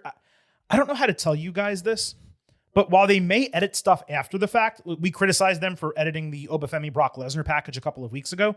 Live, they don't pipe in anything. They haven't done it for 3 or 4 years since coming out of the pandemic when they were using that weird dryer noise and they sweetened cheers and boos. It is insane to me that people try to diminish successful wrestling reactions by suggesting as much. You should be happy that wrestlers are getting crazy cheers or crazy boos. Multiple people, not just that one listener that wrote in, told me that they were live at SmackDown and they couldn't hear themselves think. The boos were so loud. The camera was shaking at one point if you watch these segments back. You can visually see the crowd going crazy. Why would you want to diminish this? You should be happy for Fatal Influence. You should be happy for WWE that they introduced a new group and they're over so much already. This was as big of a success. Okay, I don't want to say it's as big of a success as Obafemi because that's a different level. But this is more successful, I would say, than already the debut, at least, of Trick Williams, Javon Evans, Ethan Page, Sol Ruka. This is the second most successful debut they've had to this point. If you mean like the first time they showed up. The first time they showed up. The first time they showed up. I mean, even Obafemi's was it the Saturday Night's main event? No, it was like the Friday before Saturday Night's main event. It was weird. But I mean, I'm comparing it to the Brock Lesnar Obafemi. The main roster call-up moment is what I'm saying. Sure. Yeah. Also, like, if you're going to pipe in that level of noise, you're doing it for JC Jane. That's when they're going to do it. They're not going to do it for the other. And that's not a slight of JC Jane. I'm just saying it would be pretty random. Of course. And again, we just played it. You can hear her like having to yell over it the same way people thought they were faking the crowd noise with Dominic. They weren't. Again, it's actually become cool to boo the heels in WWE again. And I'm shocked to learn that some wrestling fans online might be kind of tribal. It's unbelievable. Well, yeah, it's not about being tribal, although I'm sure that's where it stems from. It's just like refusing to believe what is obvious in front of your eyes. Like, okay, yeah, WWE does sweeten stuff, especially on video packages, and they change things. We talked about it. And the six packs on the WrestleMania graphics. Yeah, the photoshopping and AI generation of it. Yeah, and we criticize that shit all the time. But you got to give them credit when good things happen. This is a good thing. It's great, and it's happening for a division that was the worst division in the entire company. Not, the tag teams are just dead across the board for the men. But in terms of men, women, Raw, SmackDown, the worst of the 4 was the SmackDown women's division. They needed this injection of energy. They got it. They knocked it out of the park. And you got to effing give credit where it's due, man, because they absolutely crushed this. It's in the main event of this show. When's the last time that we've had the SmackDown women in the main event of this show? It may have been the Charlotte Flair and Tiffany Stratton thing from a year ago. Just because that was so chaotic and terrible. So for those of us listeners who don't really know much about Fatal Influence, I still keep wanting to call them Toxic Attraction, the original group with Gigi Dolan and Mandy Fatal Rose Attraction is what always sticks in my head because it's just the other side of that. Too. So I'm gonna mess this up. Sure. But as someone who's not familiar with the other two at all, do you think they stay as a trio, or do you think they'd be better off with JC Jane going off on her own? I don't know how she is on her own. Yeah, so I believe they'll stay as a trio for a while. I mean, we're talking at least a year, at least through JC's first significant title reign, whether that's United States Championship or the WWE Championship. It's been a point of contention, the Fatal Influence deal, for a while. So the group has gone through so many incarnations. As you said, it started as Toxic Attraction. Mandy Rose left. WWE fired Gigi Dolan. They brought Fallon Henley alongside JC Jane. Fallon was a babyface. JC was a heel. They had Jasmine Nix there. They fired Jasmine Nix. They brought in Lainey Reed, who I just thought was thrust into a position where she would not succeed. And I think character-wise, she's still struggling a little bit. But in ring, she is proving herself every single time that she gets an opportunity. But now they have this group. And for the last 6 to 9 months, they've kind of been teasing Fallon's dissatisfaction with being in the secondary role. And frankly, in reality, not the kayfabe, I agree, because as great as JC is, and she is great, legitimately, she has exceeded every expectation for her, and I'll get back to her in a second. Fallon, to me, is a better in-ring performer and nearly as good as a character. But she's kind of been relegated to the secondary role, and you sit there and wonder, when is she actually going to get her opportunity to break off solo? The reason why that never happened is because Stephanie Vaquer was a dual champion in NXT. They decided they needed to take the titles off of her. That way they could call her up to the main roster. You'll remember her ascension was incredibly quick last year. So when they did that, they did a shock title change on NXT. The most shocking title change I have seen in a long ass time. They had all of Fatal Influence basically screw over Vaquer, and Jane won the NXT Women's Championship. And everyone assumed, oh, she's a paper champion. It's going to be a transitional reign. She'll hold it for a month or two and then drop it to one of the other stars, Jordan Grace or Julia or whoever, and then they'll just move back into the mid-card. Instead, she basically held the title for a calendar year over 2 different reigns, only lost it to Tatum Paxley for a couple weeks in between, and simultaneously held the TNA Knockouts Championship.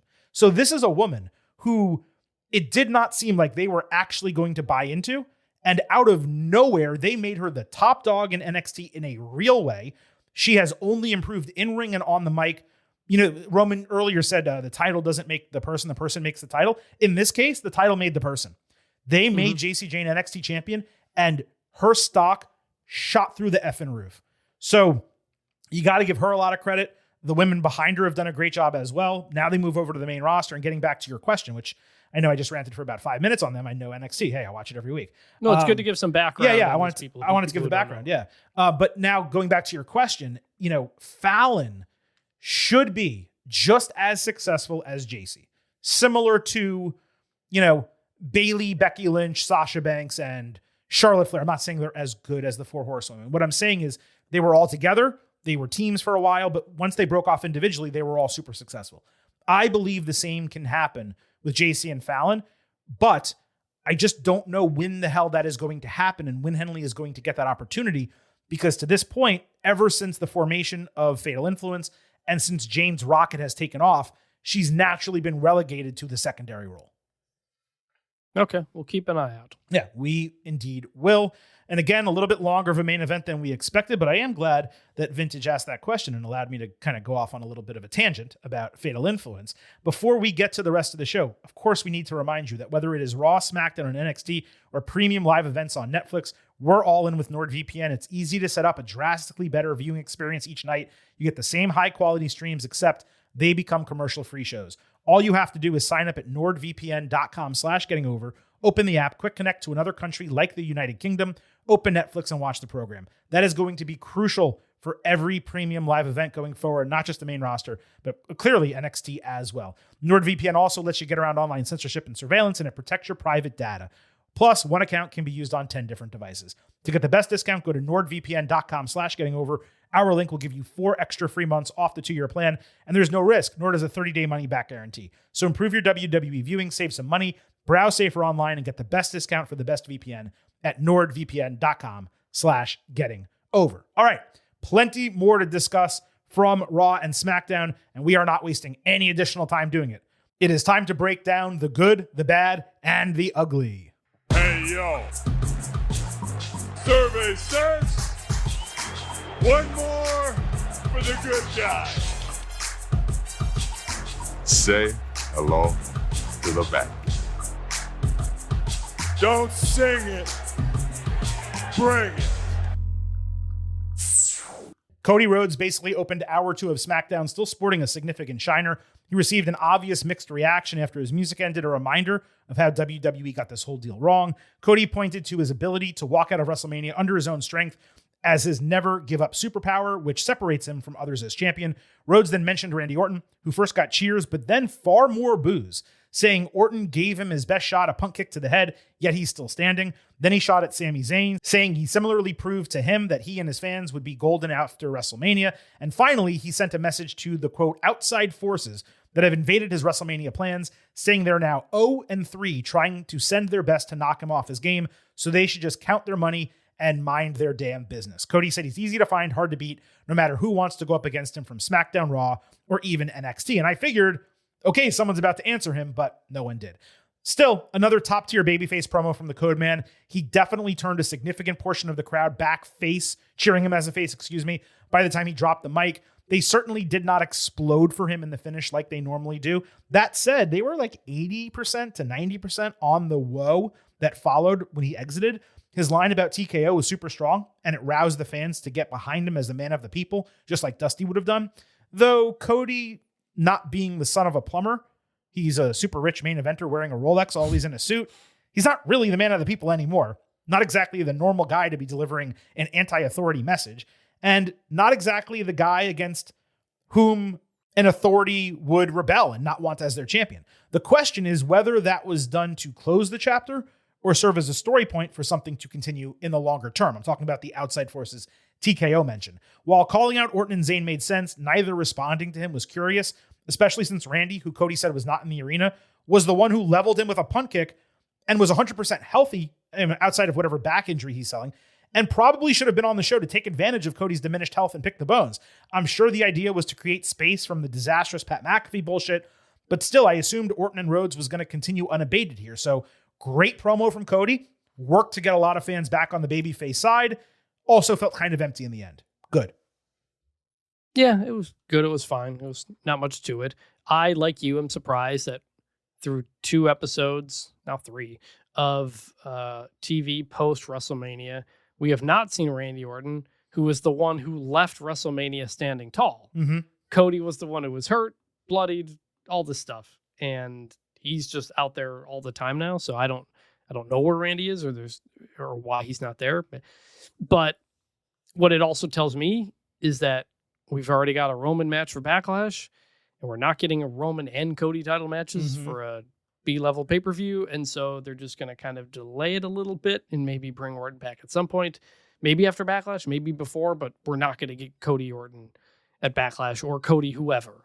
Really, it feels like. Yeah, it makes sense to do that match in Italy, considering how big of a show that is in Europe, how expensive the tickets are, and you don't need Cody and Roman both on Backlash, to your point. So, yeah, you can bring Orton back, not this week maybe, but the go-home, because you're not building for Backlash. You're just going to start building for the next show, which is 3 weeks after that. So it makes sense why they're kind of creating some space, to your point.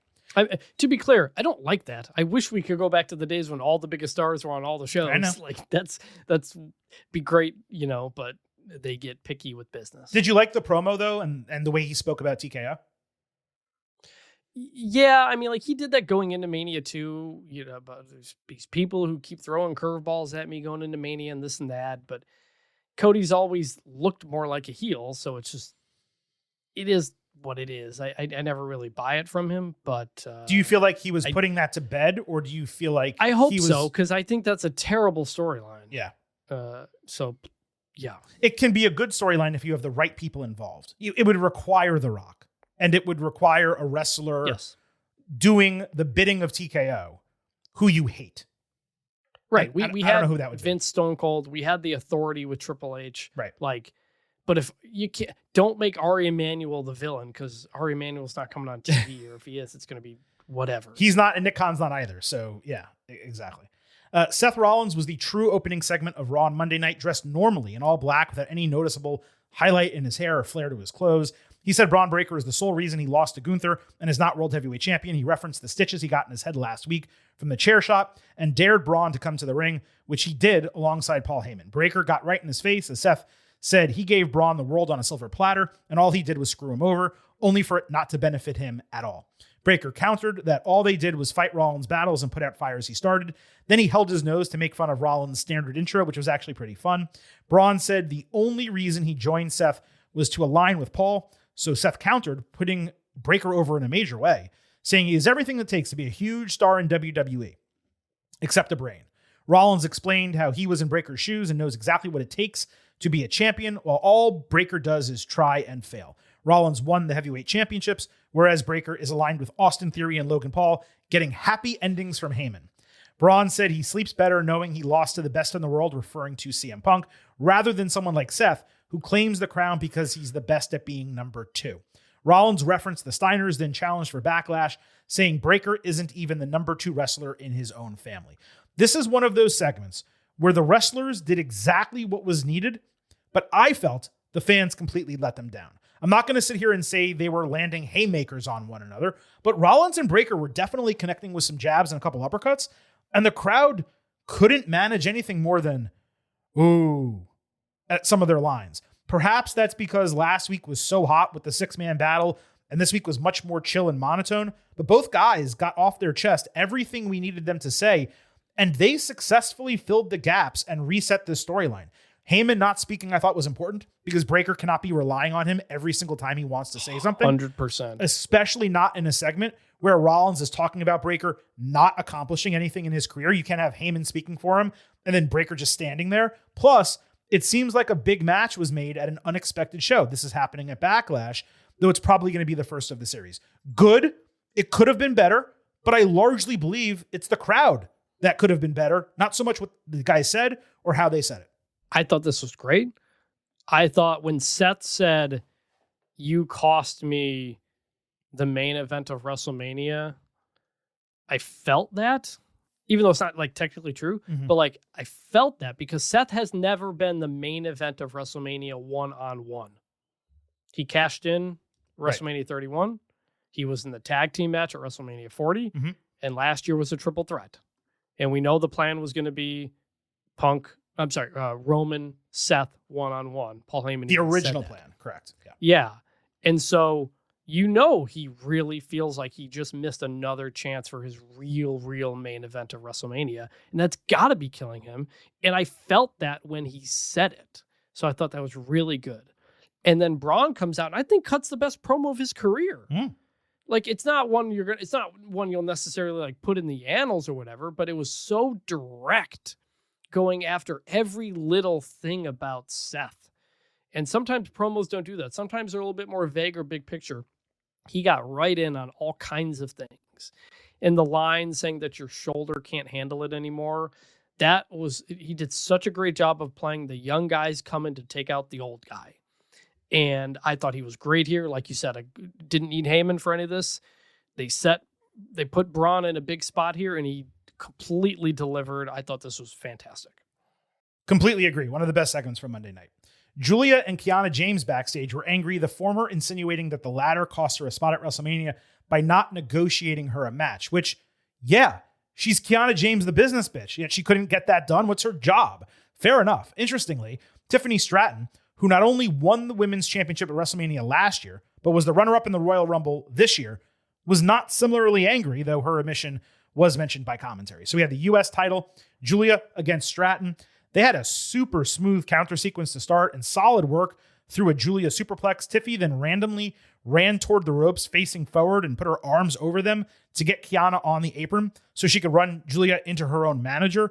Julia, however, caught prettiest moonsault ever between her legs, locking Stratton in a seated Rings of Saturn. She followed with a Arrivederci, but Tiffy escaped a Northern Lights bomb into an Alabama Slam and hit PME to win the title in about 8 minutes. Now, everyone knew going in that this result was coming, but that was made blatantly obvious after the Julia-Kiana backstage segment where they were at odds with one another. The positive is that this loss should serve as the wedge driver to split them. The negative is that it featured the best reactions Julia was getting since she began her second title reign, and it was also her best match in a while.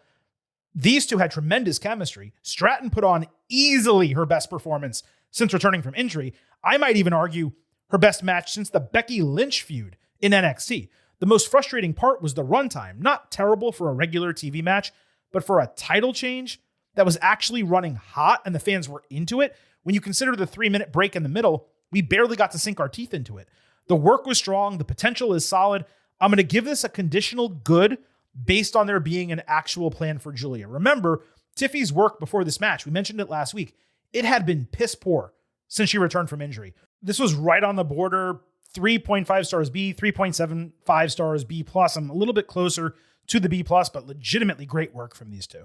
I'm right there on the fence with you too, where like the work was good, but everything around it was just like so blah.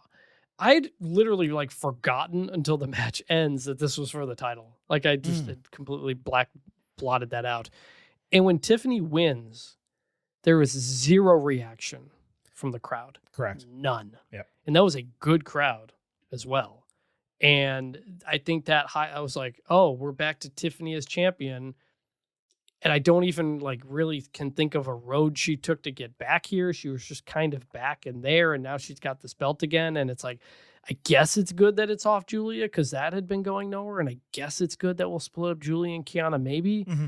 But I am not looking forward to another Tiffany title reign here. She has added nothing to her character. The match was good, but I don't know what she is or what this is. It just feels like she's just back in the championship as exactly what she is, which is not much character-wise. So, like, light good, but like the lightest of goods. Yeah, that's precisely how I feel. If the match wasn't quality, I might not have even given it a good, or I may have given light good just like you did. I enjoyed the match so much, and it was great to see both of them working the way they can, which we haven't seen from either of them recently, that I was like, you know what? Based on what happened with Fatal Influence and the rest of this division, it really felt like this was heading in the right direction for both of them. But to your point, Stratton got interviewed on stage after the break, and I figured that meant something else was going to happen, like there's going to be a debut or someone was going to step up as a future challenger. No. Tiffany talked about being the runner-up throughout 2026, but finally breaking through. I could not understand why WWE bounced from her match to a Danhausen segment and then back to this as an interview after the commercial. Now, maybe the match went shorter than it was supposed to, and they needed to fill time. Odd. Either way, though, Stratton still only saying Tiffy time just proves what you said. Her character is dead. They gotta figure something out with her, and it is super odd that she won the title here after just last week saying that she was going to accept Chelsea Green's help, yet we don't even see Chelsea backstage or ringside for the match. I guess we're going to find out next week if that's an actual plot point or not, but I just wanted to clarify exactly what you were saying. Stephanie Vaquer was walking backstage on Raw when she got sucker punched from behind by Raquel Rodriguez, run into a road case by her, and then squashed between two road cases thanks to Roxanne Perez. Liv Morgan then bent down and talked shit to her, saying Raw was her show now. Judgment Day later commiserated in the clubhouse, with Liv pulling Roxy aside, apologizing to her for excommunicating Finn Balor while she was away. Morgan recalled how Balor brought Perez into the faction. This is shit we were saying on the show, by the way. And she said it happened similarly while she, Liv, was stuck at home. But she said now they're family, none of that matters. She wants to support Perez. Roxy asked for a moment to collect herself. She appeared to be angry at Liv and was teasing a babyface turn. However, when Liv left and Finn entered, he was basically giving her fatherly advice, but Perez's mood turned, and she said she didn't know whether she could trust him over them. First, with Vaquer, this was clearly a write-off situation. It was well done to show Judgment Day strength in numbers, and I like that it was held off a week, so Vaquer was able to confront Morgan on the Raw after WrestleMania, basically showing, hey, I'm not going anywhere, even if I am going to be doing an injury angle. There were rumors that the WrestleMania match was cut short due to someone being hurt. Clearly not Liv. She had that longer match against Sol Ruca on television. Michael Cole later announced that Vaquer has a second-degree AC joint sprain, and in reality, if she does have that injury, that's going to keep her out anywhere from 6 weeks to 3 months. So it makes a little bit more sense why the WrestleMania match was short, and it certainly makes sense why she was written off on television. Not the end of the world. In fact, 6 weeks to 12 weeks, a little bit of a nice break.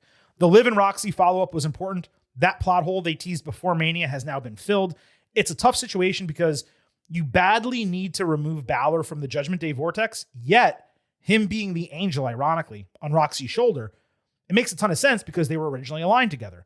Even without Balor in the fold, Judgment Day continues to hit for me. So both parts of this, the attack, and then everything with Liv and Roxy, all of it was good. Yeah, and like that Finn did when he showed up, like big pop from the crowd for that too. Yeah, so they're popping for him.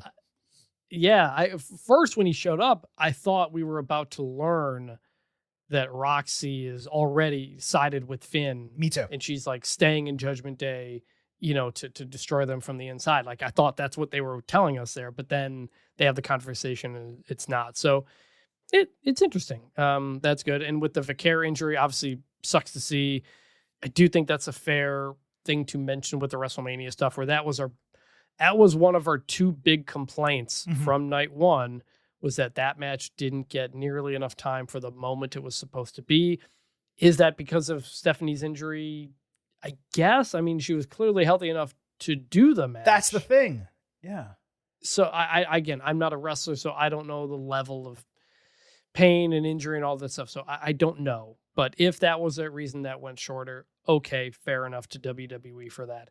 That doesn't excuse the shorter stuff elsewhere. You could have made other stuff longer. Right. But, all right. Bit of a change. Yeah, like if that match was going to be short, why wasn't Becky Lynch AJ Lee longer to make up for it? You know what I mean? Right. For the crowd. And that's what I said too. Again, we're not wrestlers and we're not athletes either. But if you're clearing her for the match and she's doing some of the pretty crazy shit she did during the match, then what's the difference between 7 and 10 minutes at that point? Like, I know more time creates greater risk for serious injury, but you're putting her out there anyway. So just go with it at that point. That's what's so confusing about it. But anyway, good follow-up on Raw Monday night.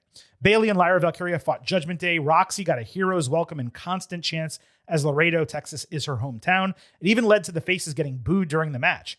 Bayley and Lyra had a miscommunication, but still delivered a terrific sequence early. The heels combined for a Russian leg sweep boot in a nice tandem spot. Bayley prevented Pop Rocks with a Bayley to belly counter. Lyra and Raquel then did a really fun tumbling spot out of the ring. It looked botched. I think it was purposeful and executed well. A distraction from Liv led to Bayley getting hurt over the ropes. Roxy landed a Shining Wizard and Pop Rocks coming back for the 1-2-3, receiving a massive pop and an awesome moment where the camera fully focused on her for perhaps the first time ever on the main roster. And I got a lot of people writing this in.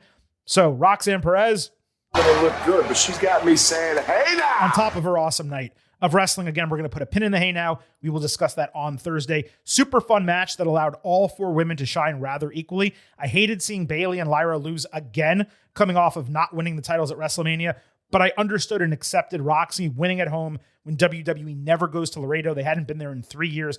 It was a great moment for her in her hometown. And as usual, big ups to Bayley for putting over another young talent in a significant spot.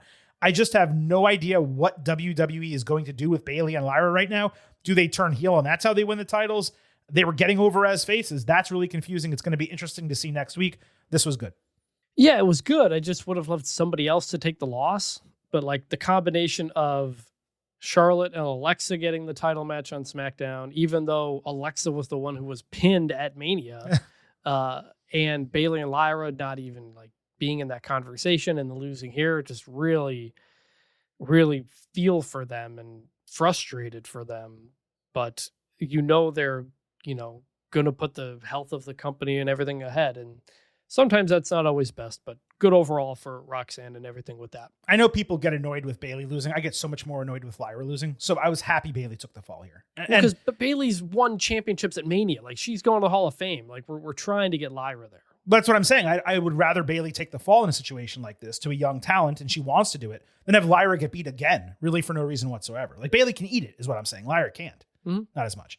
One concern I did have coming out of this is WWE canceling the Raquel turn on Liv, and are they instead going to go with Roxy in that spot? It seemed like Morgan Rodriguez, we talked about this for like 2 months, was going to be built as the main feud coming after WrestleMania, maybe Raquel winning Queen of the Ring and then going into SummerSlam as the challenger. And don't forget, Raquel was getting great reactions for a while. So it's going to be curious to see how this plays out if Rodriguez gets sidelined for Perez, or maybe it's one after another, like Roxy splits. And then after she does, Raquel splits and she's the one who gets the title match at SummerSlam, maybe wins. But putting Roxy over in her hometown to maximize the pops, that was definitely purposeful. Yes. And, the Raquel stuff, that was partially us just like fantasy booking it A little bit. pre-Rumble even. Yeah. So like, I can't say it's something they've really actually teased all that much, but I don't know. Roxanne is going to be a big baby face when they do that. We know that. Do they think Raquel's just better as a heel? I don't know. But we thought the Kevin Nash HBK, dynamic there was obvious, but doesn't mean they'll necessarily do it. Yeah, not necessarily true. But I just feel like they might have missed the window with Raquel. But obviously it was the road to WrestleMania, so that's not a good window to make a change, obviously. Becky Lynch cut an in-ring promo calling this a new era of the manosphere. Let's not keep using that term, Bex. Like, I get what you're doing, but we don't need to use that, okay? She bragged about getting rid of AJ Lee, winning 4 separate titles at WrestleMania, winning more WrestleMania matches than any other woman in history, and being the first 3-time Intercontinental Champion. Becky said when she saw Rue watch her win the title, she realized she needed to prove to her how to be a real champion, wrestling in front of the pores while being a fighting champion, not against nostalgia acts and underdogs, but the best of the best and fresh faces. So Lynch threw out an open challenge, which explained precisely why she was in full gear the entire time. IYO SKY was a surprising but exciting challenger, but when she accepted, Beck said she's neither the best nor fresh, so she must be answering for Ripley because she wants to fight Shawn Michaels, not Marty Jannetty. Tremendous line that speaks to what people have been saying about IYO and Rhea and their relationship. IYO smacked Becky across the face, but when Bex tried to run away, Adam Pearce laid down the law and made the match. Just like the Rollins Breaker segment earlier, this was red hot from a content standpoint. The crowd, I felt, truly let it down in the same way. Even when Sky first entered, they were lukewarm. They quickly got hot when Lynch dissed her pedigree as a challenger. Becky looking for fresh challengers and IYO answering. Both of them made a lot of sense. I also assumed that we were headed for a non-finish because of Asuka. Still, this was good. This was top tier healing from Becky. To say something like it's about working hard and showing up in rundown towns like Laredo, like that's just such good stuff. Talking about wrestling in front of the common folk like you, like just really, really good stuff. And that note that she said about being the first person ever to win 4 different championships at WrestleMania, very cool. Yeah. And the most WrestleMania wins for a woman in history. Like, I imagine over time those things will be broken, but we know Becky's maybe the best to ever do it. And just hearing some of those stats delivered from her, like, just further cemented that. And it's not just Vintage saying that or Beck saying that. It's the Silver King saying that. It's the Getting Over Wrestling podcast saying that. But yes, having Becky and IYO together here and doing what they were doing. And to your point, I was going to play this earlier for Fatal Influence. I forgot. So let me just use it in this spot. Oh, yes! I love that! If there's any match booking or segment booking that's going to speak to the Silver King, it's Becky freaking Lynch and IYO freaking Sky together. So we got an Intercontinental Championship match. Becky and IYO immediately after. IYO landed her perfect missile dropkick, had to work twice as hard to get the fans cheering, unfortunately. Becky pulled her off the ropes for a sling blade before IYO caught her with a tope suicida setup for a sunset flip powerbomb that was basically 2 motions, not 1. They countered armbar crossface, disarm her crossface during the break. Then IYO had a fan stabilizer for a crossbody off the barricade. After a superplex and DDT combo from Becky, IYO drilled her with some pinpoint kicks and a double underhook backbreaker. Sky added a tornado DDT, but Lynch got boots up to prevent over the moonsault and landed manhandle slam for a false finish. IYO kicked out of it. Half got me on that one. IYO answered with a springboard moonsault ringside, but had to pause to remove her shoe. That gave an opening for Asuka to run down, trip her on the ring apron, and leave IYO prone for another manhandle slam and the title retention. Asuka attacked after the bell with a huge kick to the head and an Asuka lock, forcing Sky to tap out and then pass out. It was not until this moment, when she passed out, that fans chanted, "We want Kyrie, we want Kyrie." I don't believe they uttered it during the match or the segment prior. This was pitch perfect TV match and booking. Real smart way to redirect the IYO Asuka feud away from Kyrie as the centerpiece, even though, that was far more compelling. And the setup was the better part of 9 months to get to this point, all for us not to get a resolution. I do hope they mention at some point that Asuka sent her back to Japan or something. But again, costing IYO the IC title after a great unexpected match where Sky looked like she was about to get over on Lynch. It was a smart way to go about it from a booking perspective, even if it was predictable. This was their first meeting in 3 years and way, way better than their first match when IYO was in Damage Control and Becky was a babyface. 4 stars, A-, good. Yeah, really good. It's felt like over the past week that they know that people were upset that they didn't get the IYO Asuka match at Mania. And so they have since given us IYO Rhea in a great tag match on the Raw after Mania as the first segment right after Obafemi, and then give us IYO Becky Lynch as like a way to say, we know IYO's awesome. Like, here's proof that we know that she's going to be okay. So maybe I'm reading too much into that, but no, that's what it feels. You're right. Yeah, that's what it feels like. And, I wondered too, in hindsight, did they not do the IYO SKY match at Mania because they knew the Kairi release was coming? And so to make her a pivotal point in that Mania moment and then to immediately cut her would have been weird. So you delayed it, cut her, and redirected the story back to IYO SKY for the next pay-per-view. Does that feel possible? I believe that's entirely possible. I just wonder about the logic. Like, if you asked me today, is that what they did? I would say yes. Because they knew those releases were coming before WrestleMania. Okay. Right. So I agree with you that that is what happened. I don't know that I agree with the logic of it. I would much prefer as a fan for that story to get wrapped up and IYO to like save Kairi, but she still gets really hurt by Asuka and IYO carries her out of the building and they get cheers and all that type of stuff. And then she just disappears. You don't see her again, but IYO atoned for her friend, saved her from Asuka. It explains why Kairi's not with Asuka, and the injury or whatever they end up doing explains why Kairi is not immediately on television again. And she's just off the show. To me, that makes a lot more sense than doing this. I also wonder if you were going to release Kairi and there's a 90-day period where she gets paid, like we mentioned this on the release show. She's getting paid and she's still part of the company in theory, but it's like a notice of release. Why not use her for another month? Now, I understand they may say, hey, we want to use you. And she goes, F you. Well, that's certainly possible. But why not delay her release 1 month or something like that? Why not? I'm just wondering. I'm guessing as a reason like this is the way to like low key just kind of not talk about it at all. So like even us at the Athletic when we've fired people or whatever, cut a beat or whatever, we don't like say anything about it, and sometimes people get annoyed. But so maybe that's just like the way to hope people will move on. I did look. We'll get to the vignette in a second, but there were images of Kairi on the show. Not nearly as many. See, I didn't notice them. You saw them in the video package? There was like one when someone got shoved into somebody and she was like there in the ring with them, but nothing to what it was. It feels like they were clearly going to pivot the story. So you don't want to give a Kairi saves IYO or IYO saves Kairi, whatever, because then she's the baby face and people are around her. What's going to happen with Kairi? Oh, she's gone. And maybe this was the least bad way to do it. Maybe that's what they believe. I don't know that I agree, but I believe they thought this was the best way to get around it. And that's why it wasn't at WrestleMania. And that's why it's being done this way. And we will know that's true if at Backlash, IYO and Asuka get like 20 minutes. If they're given 12, 13, 14 minutes, which is standard, then it's like, they don't really care about it. They don't understand why fans are upset. If they wind up getting their match together, like the one that we've all wanted for years, 20, 25 minutes, and they actually go out there and just put on an absolute unabashed banger, then we'll know that they actually are listening. Regarding the video segment you were talking about, Asuka cut a tape promo on IYO saying it is Sky who has always been the problem, turning her back on her, calling her ungrateful, selfish, her biggest failure as a senpai, except it was IYO who failed her and their family. She said Sky killed their family, and now nothing will stop Asuka from destroying her at Backlash when she teaches her one final lesson she is not and will never be ready for Asuka. This was a great promo. It just sucked to see this whole video package behind her with Kairi mostly missing, despite being the linchpin for their storyline over the last 9 months. Even more reason this match, in my opinion, should have been run at WrestleMania with Kairi, as we just talked about.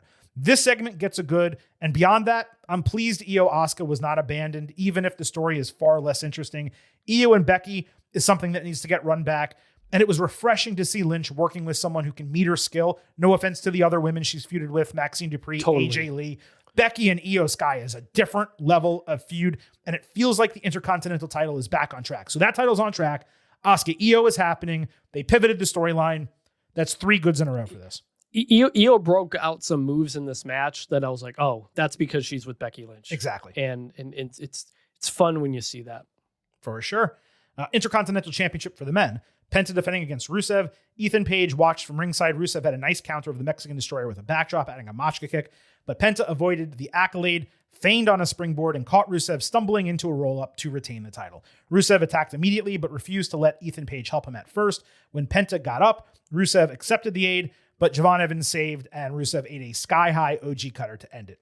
Penta and Evans then dapped up. This was borderline at the bell. Penta winning via roll-up as opposed to some type of pinning combination or something that was weak as hell. I don't understand why WWE doesn't do the same finishes, but instead of roll-ups, use a wide variety. There's like 20 different pinning combinations that can end a match and put someone over strong. However, the integration of Ethan and Javon in the post-match, it tipped the scale from light bad to light good overall. These are only 4 of like 12 guys in the WWE Raw mid-card who can now challenge for this title coming out of WrestleMania. Yeah, like good. And it was good to see Rusev get that.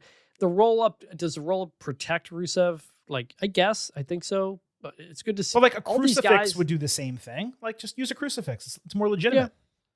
Yeah.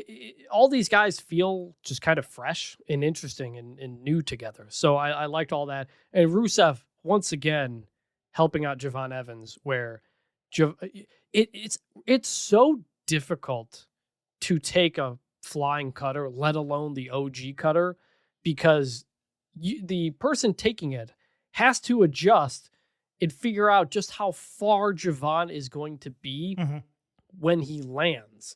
And so Javon went farther, I think, than maybe Rusev thought, where Rusev has to throw out his legs from underneath him and take it so he doesn't, break his knees or something like that with the way it goes. So that at WrestleMania, Rusev has been selling really, really well. And the OG cutter is amazing, but it's not hard to see that going poorly sometime. Yeah, no question. He also has a great like tornado splash type of move, like frog splash kind of. Not frog splash, regular splash. That's a great finisher. But I don't know who's going to be able to take that and when. But when he wins the championship, I wouldn't be surprised if you see that. Trick Williams, Lil Yachty, and the Gingerbread Man, who is apparently their dancing mascot now. At least that's what I thought. The dude even had his own locker room.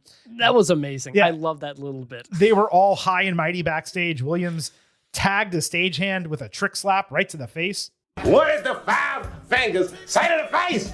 Slap! And that was on their way to the ring for a championship celebration. Yachty was better as the entrance hype man this time, saying he survived the celebrity purge after WrestleMania. Funny line.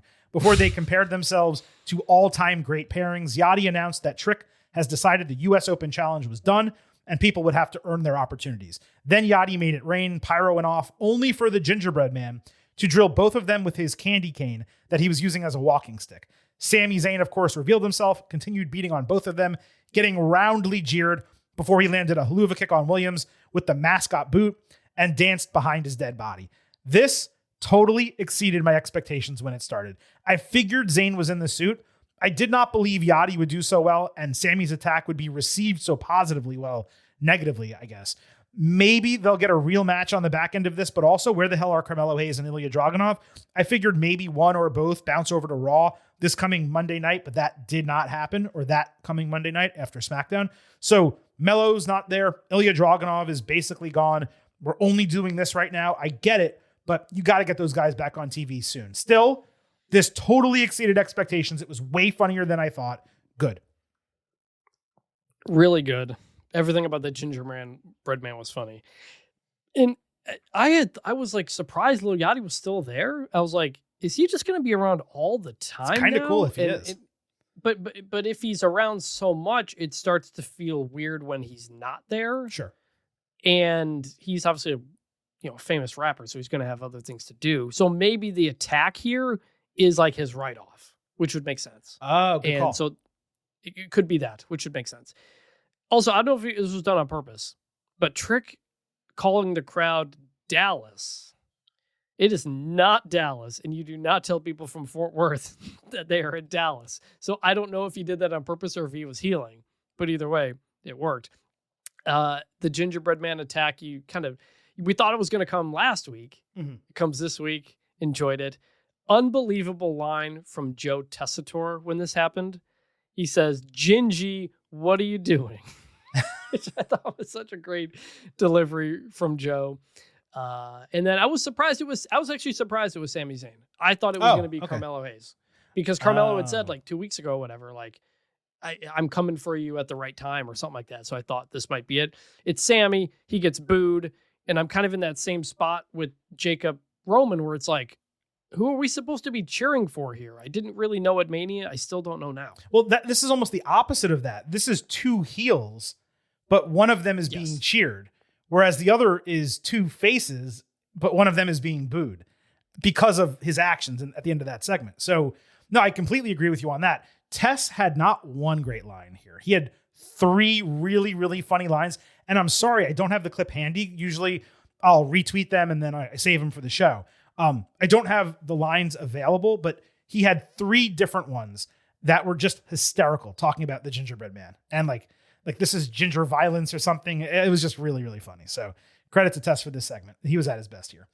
Royce Keys got another video package back in East Palo Alto, California with his friends, neighbors, police, even his barber putting him over. The closing part of this was he said, sometimes the destination is just the beginning. It made me think we were about to get like an E60 documentary. That's what it sounded like.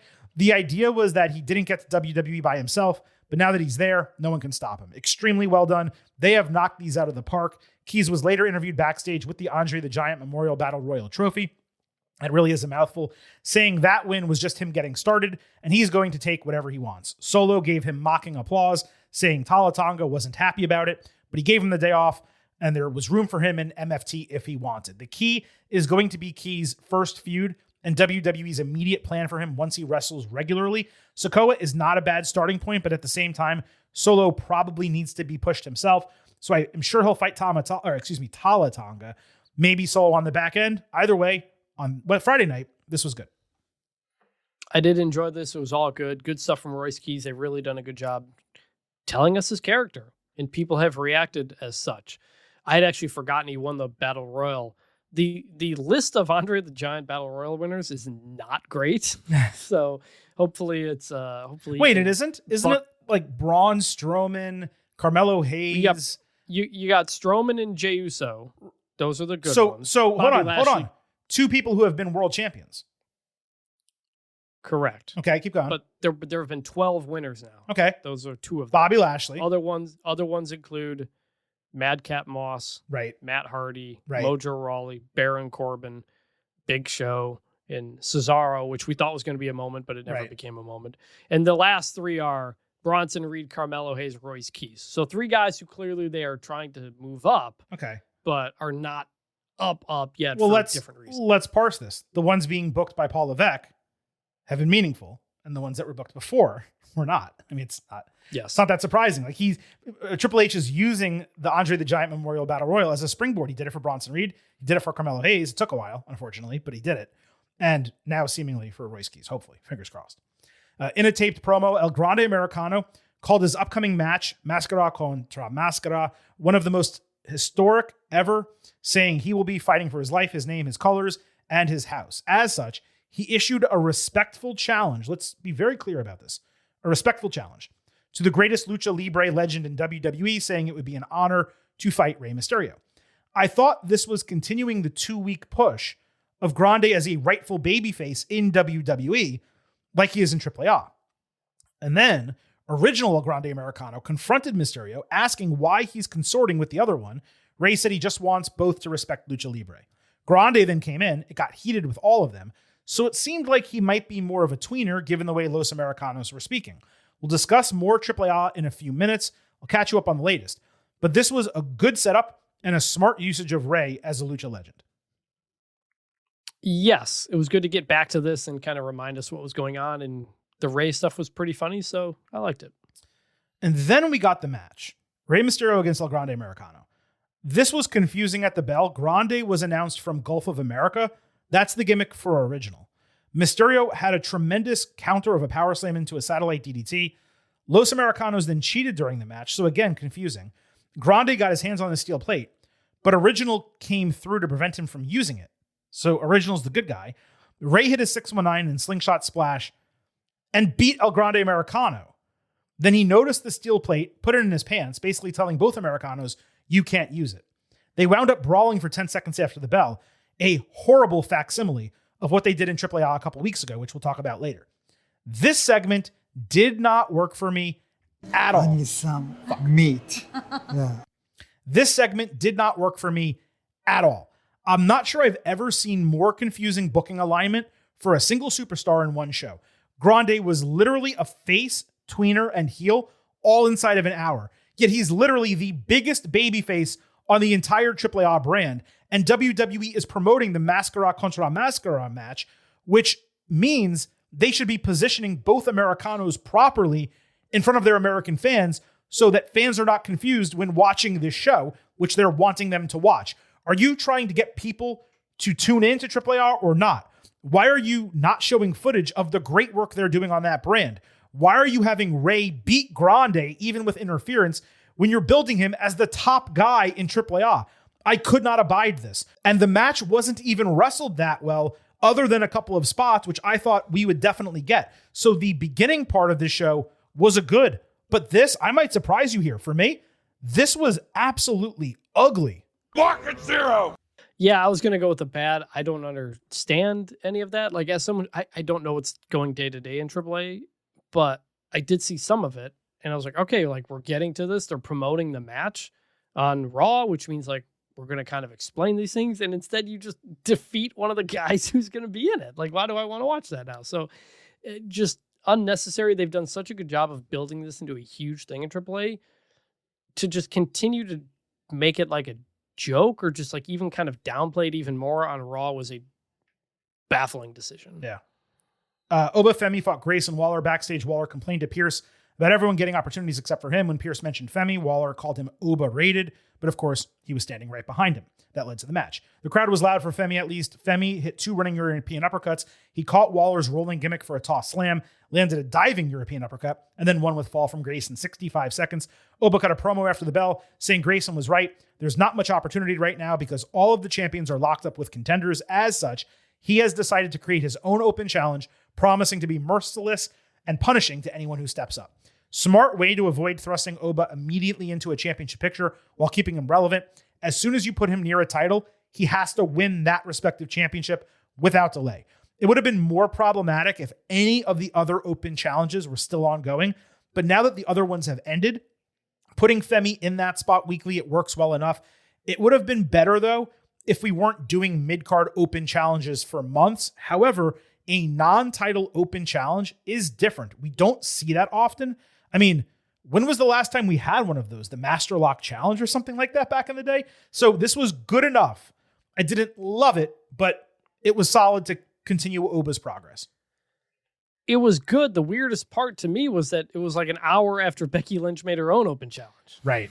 So we had 2 of them an hour apart on the same show. Well, no, he didn't do an open challenge on this show. He just said he would be doing one, to be fair. Well, I'm just saying, but I like at the time when Becky's happened, I took it as that is an open challenge that is going to continue on, or was it a one-night thing, do we think? Well, I think she Oba's was. Will be the one I think she was saying she wants to fight a lot of fresh faces and the best of the best. And that night she was doing an open challenge. I don't think it's going to be weekly. That's where it was not exactly made clear. Because Agreed. I came away from this all thinking, wait, do we have 2 different open challenges going on at Raw at the same time moving forward? And maybe not. And if not, okay. But it's kind of like when there's something like Triple H likes, they do it way too much, which is every single like qualifying match is a triple threat. Mm-hmm. Like we got all triple threats to qualify for this thing, and now we're just like open challenges galore. And so like I like open challenges and they're good, but we just ended one and we had 2 on Monday, so it's just like it devalues them when you do them, so many of them. But it's an obvious good because an Obafemi open challenge is going to be awesome. Yeah. Joe Hendry's concert transpired in early part of hour 2 on Raw. He sang about choosing Raw over SmackDown, saying he respects the ruler and acknowledges the OTC, but he wants Logan Paul fired. Real quick, I don't believe this was like purposefully tied into all of the releases. I just feel like he probably should have gone with a different phraseology here. I didn't even think about that. That's a good point. Do you agree? Like, it didn't feel, 100%. It didn't feel like it was purposeful, like to align it, but it's like, man, know your audience, know what's happening, know the tone. You know what I mean?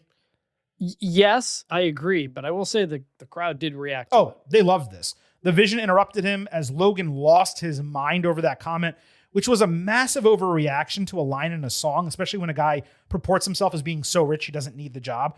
Austin Theory, shockingly, was the primary promo here for the first time since he returned. That was nice.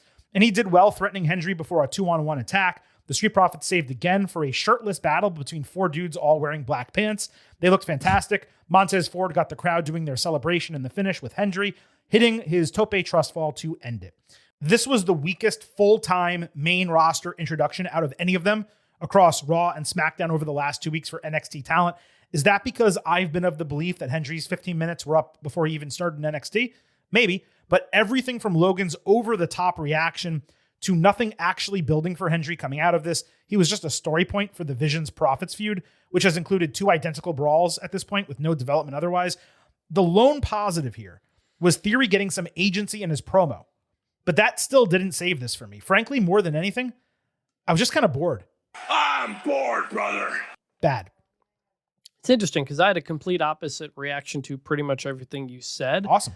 When he started, I was like, wait, are we really debuting him with song? Like, I thought it was a strange way to, like, I know he's been on WrestleMania and he's done these things. People know who he is. Mm-hmm. But I was like, I feel like the songs, like, he builds up to the song. Usually. In NXT and TNA and stuff like that. We don't just start with one. So I was like, that's weird. But I came around on it. Ended up being pretty good. Crowd was super into it. So I was like, all right, I guess that worked. It worked better than I thought when it started. I did think him wearing the Nike sneakers with that outfit is a bizarre look. It just doesn't work. Wear some brown shoes or something. And the Logan Paul being mad thing, this is the second time I want to say he's done this in the last month. And I think I love that. It's a change for him because he used to always come out and act like he's better than you. Right. And talk about how much money he has and that he doesn't need to be here. But when he is mad, and it was last week. Yeah, it was last week when he got big heat on Raw after Mania. The crowd feeds into it. He's being more like a pro wrestler now. He's better and more heelish when he's not just acting like he's better than everyone. He's more of a heelish when he gets gotten to, essentially. And I forgot who it was. I listened to something somewhere where somebody's been working with Logan Paul more. It might have been Hurricane Helms or something like that more recently. And maybe that's why Logan's been a bit different the last month or so. But I think it's a much more welcome change. And he just feels like a pro wrestler now. And Austin Theory, the promo was good. The Profits make the save. Nothing new. Like, we didn't really advance anything. But this was much more entertaining than I thought it was going to be when it started. Good. I like it. I like it a lot. Yeah, there's no question that Logan freaking out over the promo or over the line in the song is way more wrestling heel boomy, and it was way more effective than what he normally does. I just thought it was such a massive overreaction that I'm like, why is he going crazy about this? Someone wants his title or wants to do whatever, but someone saying he should be fired when he's never going to be fired, when he talks about how WWE needs him and he's so popular and so rich, it's like, then why are you upset that this clown with a guitar is suggesting you should be fired? That's where the negativity for me came from. But no, to your point, way more effective, and it got the crowd going. WWE Tag Team Championship, Damian Priest and R-Truth defending against Tama Tonga and JC Mateo. Solo backstage basically warned them not to screw up before they left for the ring. It is so odd to me that WWE won't allow the Tonga brothers, multi-time IWGP Tag Team Champions, to wrestle as a team. Don't get me wrong, Mateo is better in the ring than Tonga Loa, but still, Loa's distraction prevented Truth from completing 5 moves of doom on Mateo, allowing Tama to run into the ring for a crossroads before a late Priest broken fall. Priest ultimately tagged in blind, with the champions immediately hitting their Rise Up finisher to retain the title's great finisher name. However, they still don't have a tag team name, despite a month as champions at this point. It's kind of silly. This was the 3rd straight undeserved challenger without any storyline. I got to go with a default bad simply because we finally have champions who are being used, but they don't have a storyline and there's nothing happening in the division. I agree they need all that, but I'll still give it a like good. Also want to add, it's insane. Every time he wrestles, we have to point this out, but like, R-Truth is 54 years old. It's crazy, dude. Crazy. Yeah.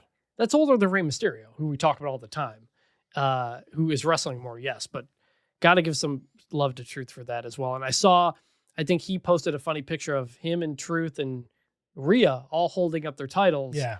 Just like the time they did that back in Judgment Day, back in the day. It's pretty funny. These next 3 are ungraded, but Vintage, you can let me know which one you like the best out of all of them. Blake Monroe received a short debut vignette, but she did not appear on SmackDown Live. It was very shallow. Not sure why WWE would spend more time getting into depth about her character while flashing her in-ring ability. Why they would not do that. Basically, it was worthless other than, oh, hey, by the way, Blake Monroe is going to be on SmackDown. Another person who could have gone after Tiffy following that U.S. Championship win. Now, maybe they were selling the casket match by not getting her on TV immediately. What was super notable after this, unless she is somehow booked as a face, the heel-face disparity on SmackDown is nearly 1-3. WWE has got to shift some of these other women around. Maybe Jade is moving over to Raw or something. The alignment is nuts. Ricky Saints received a similar short video package to the one Monroe got, except WWE announced that he will appear on the show next Friday, whereas Blake was left more open-ended. His package was actually better than hers because they were able to paint him as an uber successful NXT champion, given he held more hardware for longer than Blake. Gobsmacked that all of the veteran talent was pulled from NXT in one fell swoop. The roster is straight up barren at this point. We'll talk more about that on Thursday. Sol Ruca also got a short, almost worthless video package without a story or promo element, announcing she would sign her Raw contract next week. Why they didn't spend 60 to 90 seconds totally pumping her up, showing her videos, I have no earthly idea. So all three of these people are on the main roster. Vintage, I did not have any strong takes about the content we got from these video packages, but again, I thought Saints was the best of the three. Yeah, like as much as I talked about how much I love the JC Jane debut and how I don't like the go backstage and talk to the, manager type of thing, you can't all do them the same way. You got to do them all a little bit differently. And I think they've kind of done that. And I guess thinking about it now, none of them were just somebody showing up backstage and talking to the manager. So that's good. But Blake Monroe, it's the same way she debuted in NXT, right? When she came from AEW's Mariah May, was these like technically bubble bath but vignettes, those were a lot more built out though. Sure. And so maybe we'll, get more of those and she's not immediately showing up and maybe Veer is coming or something like that. I don't know. So I was intrigued. I was like, all right, like they're presenting everybody in a little bit different way, but it's a lot of new people. It is to get over is the thing. So it's, I hope it works. They had a good start. They've done a good start so far, but that's a lot of new people to kind of have people figure out. Starting from January after the Royal Rumble, 11 NXT call-ups to the main roster. And that's not counting signing Royce Keys and other people who they're bringing into the company as well. 11 NXT call-ups in 4 months. It's pretty great. And does that include Trick, Oba, and Javon? Yeah, I'm saying including them. Yeah. Oh, yeah. So 8 after WrestleMania and then 3 before. Yeah, pretty crazy. And they've done a good job so far. They have, largely, yeah. Danhausen bumped into the Gingerbread Man and trolled both Stephen A. Smith and my New York Knicks, whom he cursed a week ago. What an effing asshole. We later saw footage from earlier the week of Danhausen at Miz's house. Every time Miz turned his head, Danhausen disappeared until he showed up in his pool, where Miz tried and failed to tackle him. Danhausen was then playing Miz's golf simulator, with Miz catching a nut shot on a backswing. And then Danhausen stole a Slammy Award and walked out the front door, bumping into Maurice, who took a bowl of, I guess, cocoa powder to the face when Danhausen ducked and left on Mrs. Daughter's bicycle, Monroe's bicycle. Nice rebound segment for Danhausen after a couple weeks where I was disappointed. Miz and Maurice, they are so ridiculously giving and performers. They are always down to be made fun of and to look stupid. This was good. It was good. Danhausen really made this, though, in the sense that when they do these kind of things, you can tell Miz is acting, and he's a great wrestler, but he's not like a good actor. Mm-hmm. And Danhausen just 100% felt like exactly Danhausen, and really funny. Enjoyed it. Yeah, Miz is a lot more natural, or was, on the Miz and Mrs. show, where it's like a mix of reality and acting. Yeah. Here it was acting. Like it was very clear what he was like doing. He's doing a comedy skit in pro wrestling, and that's kind of... In fact, I'd say Maurice was pretty natural, because she took that cocoa to the face and she just, all she had to do was react to that and be angry. And she came across real. So then we got Danhausen against Miz as a match. Kit Wilson stole the Slammy back at the bell. Miz and Wilson both got on the apron together, so Danhausen cursed them from the canvas. Pyro distracted them, and he rolled up Miz for a second win to remain undefeated. Danhausen then avoided both the heels, who crashed into each other ringside. I enjoy Danhausen's antics, as discussed a moment ago. This stuff for me is a waste of time. Him winning matches, it's meaningless because he's never going to go after a title or anything.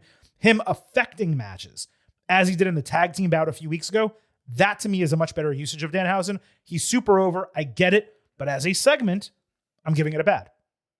Give it a light good. So Joe Test calls it the Hausen Mobile when he came out. I feel like it should be the Mobile Hausen, right? Carhausen, Truckhausen, something like that. Yeah. We're supposed to add Hausen to the end of it. So I don't, but him pulling up to the arena in it with the glasses, hilarious. Yeah. That was really funny. Driving down to the ring with it, not as funny. Mm-hmm. So that's where it's like kind of finding the line of overdoing it a little bit too much. This was fine, like good. I continue to believe that pairing Kit Wilson with Miz is actually hurting Kit Wilson. It's definitely hurting Kit as an individual getting over because he was rolling hot and now he's secondary. Mm-hmm. No question.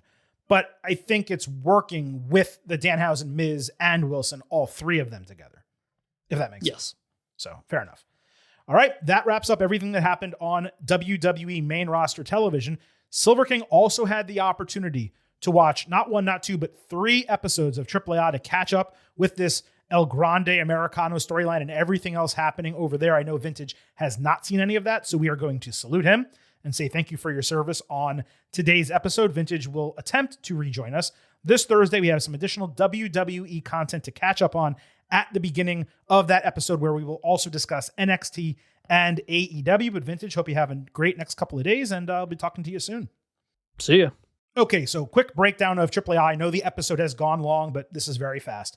The April 11th episode saw original El Grande Americano beat Octagon Jr. and get into a knockdown, drag-out fight with El Grande Americano, one of the hottest and most vitriolic brawls that we have seen in years, better than any that we got on the road to WrestleMania. If you missed it, you should seriously look it up. It was awesome. Penta also retained the Intercontinental Championship over El Hijo del Vikingo in a 4-star match that flashed in a real way, did not deliver to expectation, but because Vikingo is working heel, he's not doing as many spectacular spots. Still, this whole episode rocked. The April 18th episode was mostly a mail-in. Lince Dorado, Joaquin Wilde, and Aerostar had a great triple threat showing.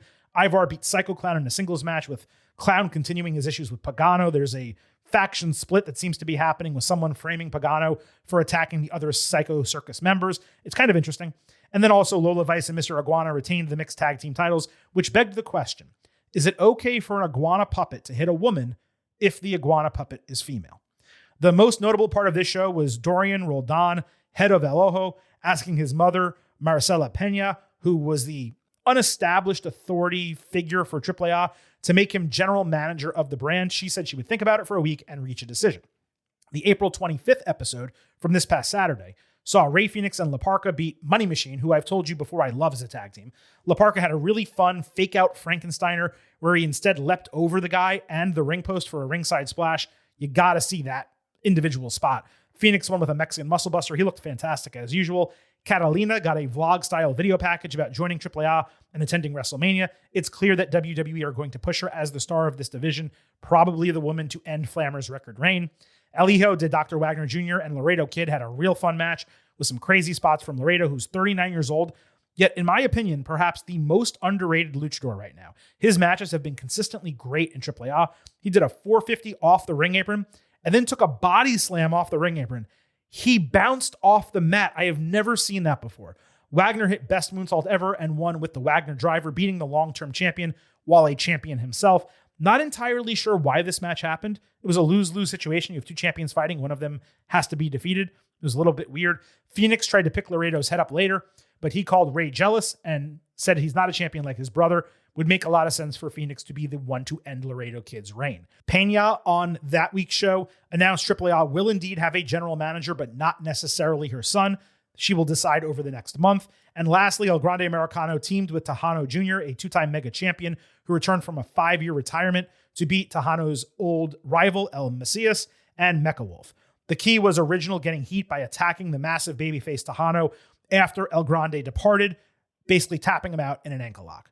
This coming Saturday is going to be the contract signing and the Mascara contra Mascara match that is going to happen in late May. I want to say it's May 30th. It's possible it's the 23rd. I will clarify that on next week's show. But that catches you up on AAA, along with everything that happened in WWE over the last week. As I mentioned on Thursday's show, we're going to talk WWE Hall of Fame. We're also going to have some other WWE conversations, some straggling stuff that we did not have the ability to discuss on today's show. And if you have any questions or comments about WWE, you want to disagree about the Jacob Fatu, Roman Reigns, heel, babyface conversation, whatever the case might be, feel free to write in. Follow us on social media at Getting Overcast on Twitter. And Blue Sky, you get episode drops, news, analysis, highlights. That is where you can send in questions and comments for the show. On YouTube, you can listen to the show and you can watch full-length video interviews. No matter where it is, find us at Getting Overcast. And if you look at our social media profiles, there's also a link to our Slack channel. You can join, ask questions, and just converse with all of our Getting Overhead listeners. The room is growing every single week. It is great to see it so busy. I love that everyone is involved over there. So make sure you join our Slack. On the way out, a couple additional reminders. First, here at Getting Over, It's all about the five. so head over to Apple Podcasts and Spotify. Leave a 5-star rating on Apple. Take a little extra time. Leave a 5-star written review. If you do, we will read it live right here on the show. And please do not forget, I happen to love the number 5. hope you do as well. $5 a month, $50 for the entire year. You can become an official Getting Over head. Just visit buymeacoffee.com/gettingover. Sign up. You'll get bonus audio, the fastest 5 minutes in professional wrestling, instant reactions to every major show, and exclusive news analysis posts every week. Again, buymeacoffee.com/gettingover. Thank you all so much for listening to this edition of the Getting Over Wrestling Podcast. For Vintage Chris Manini, this is the Silver King, Adam Silverstein, signing off and leaving you with just 3 final words. Bye for now.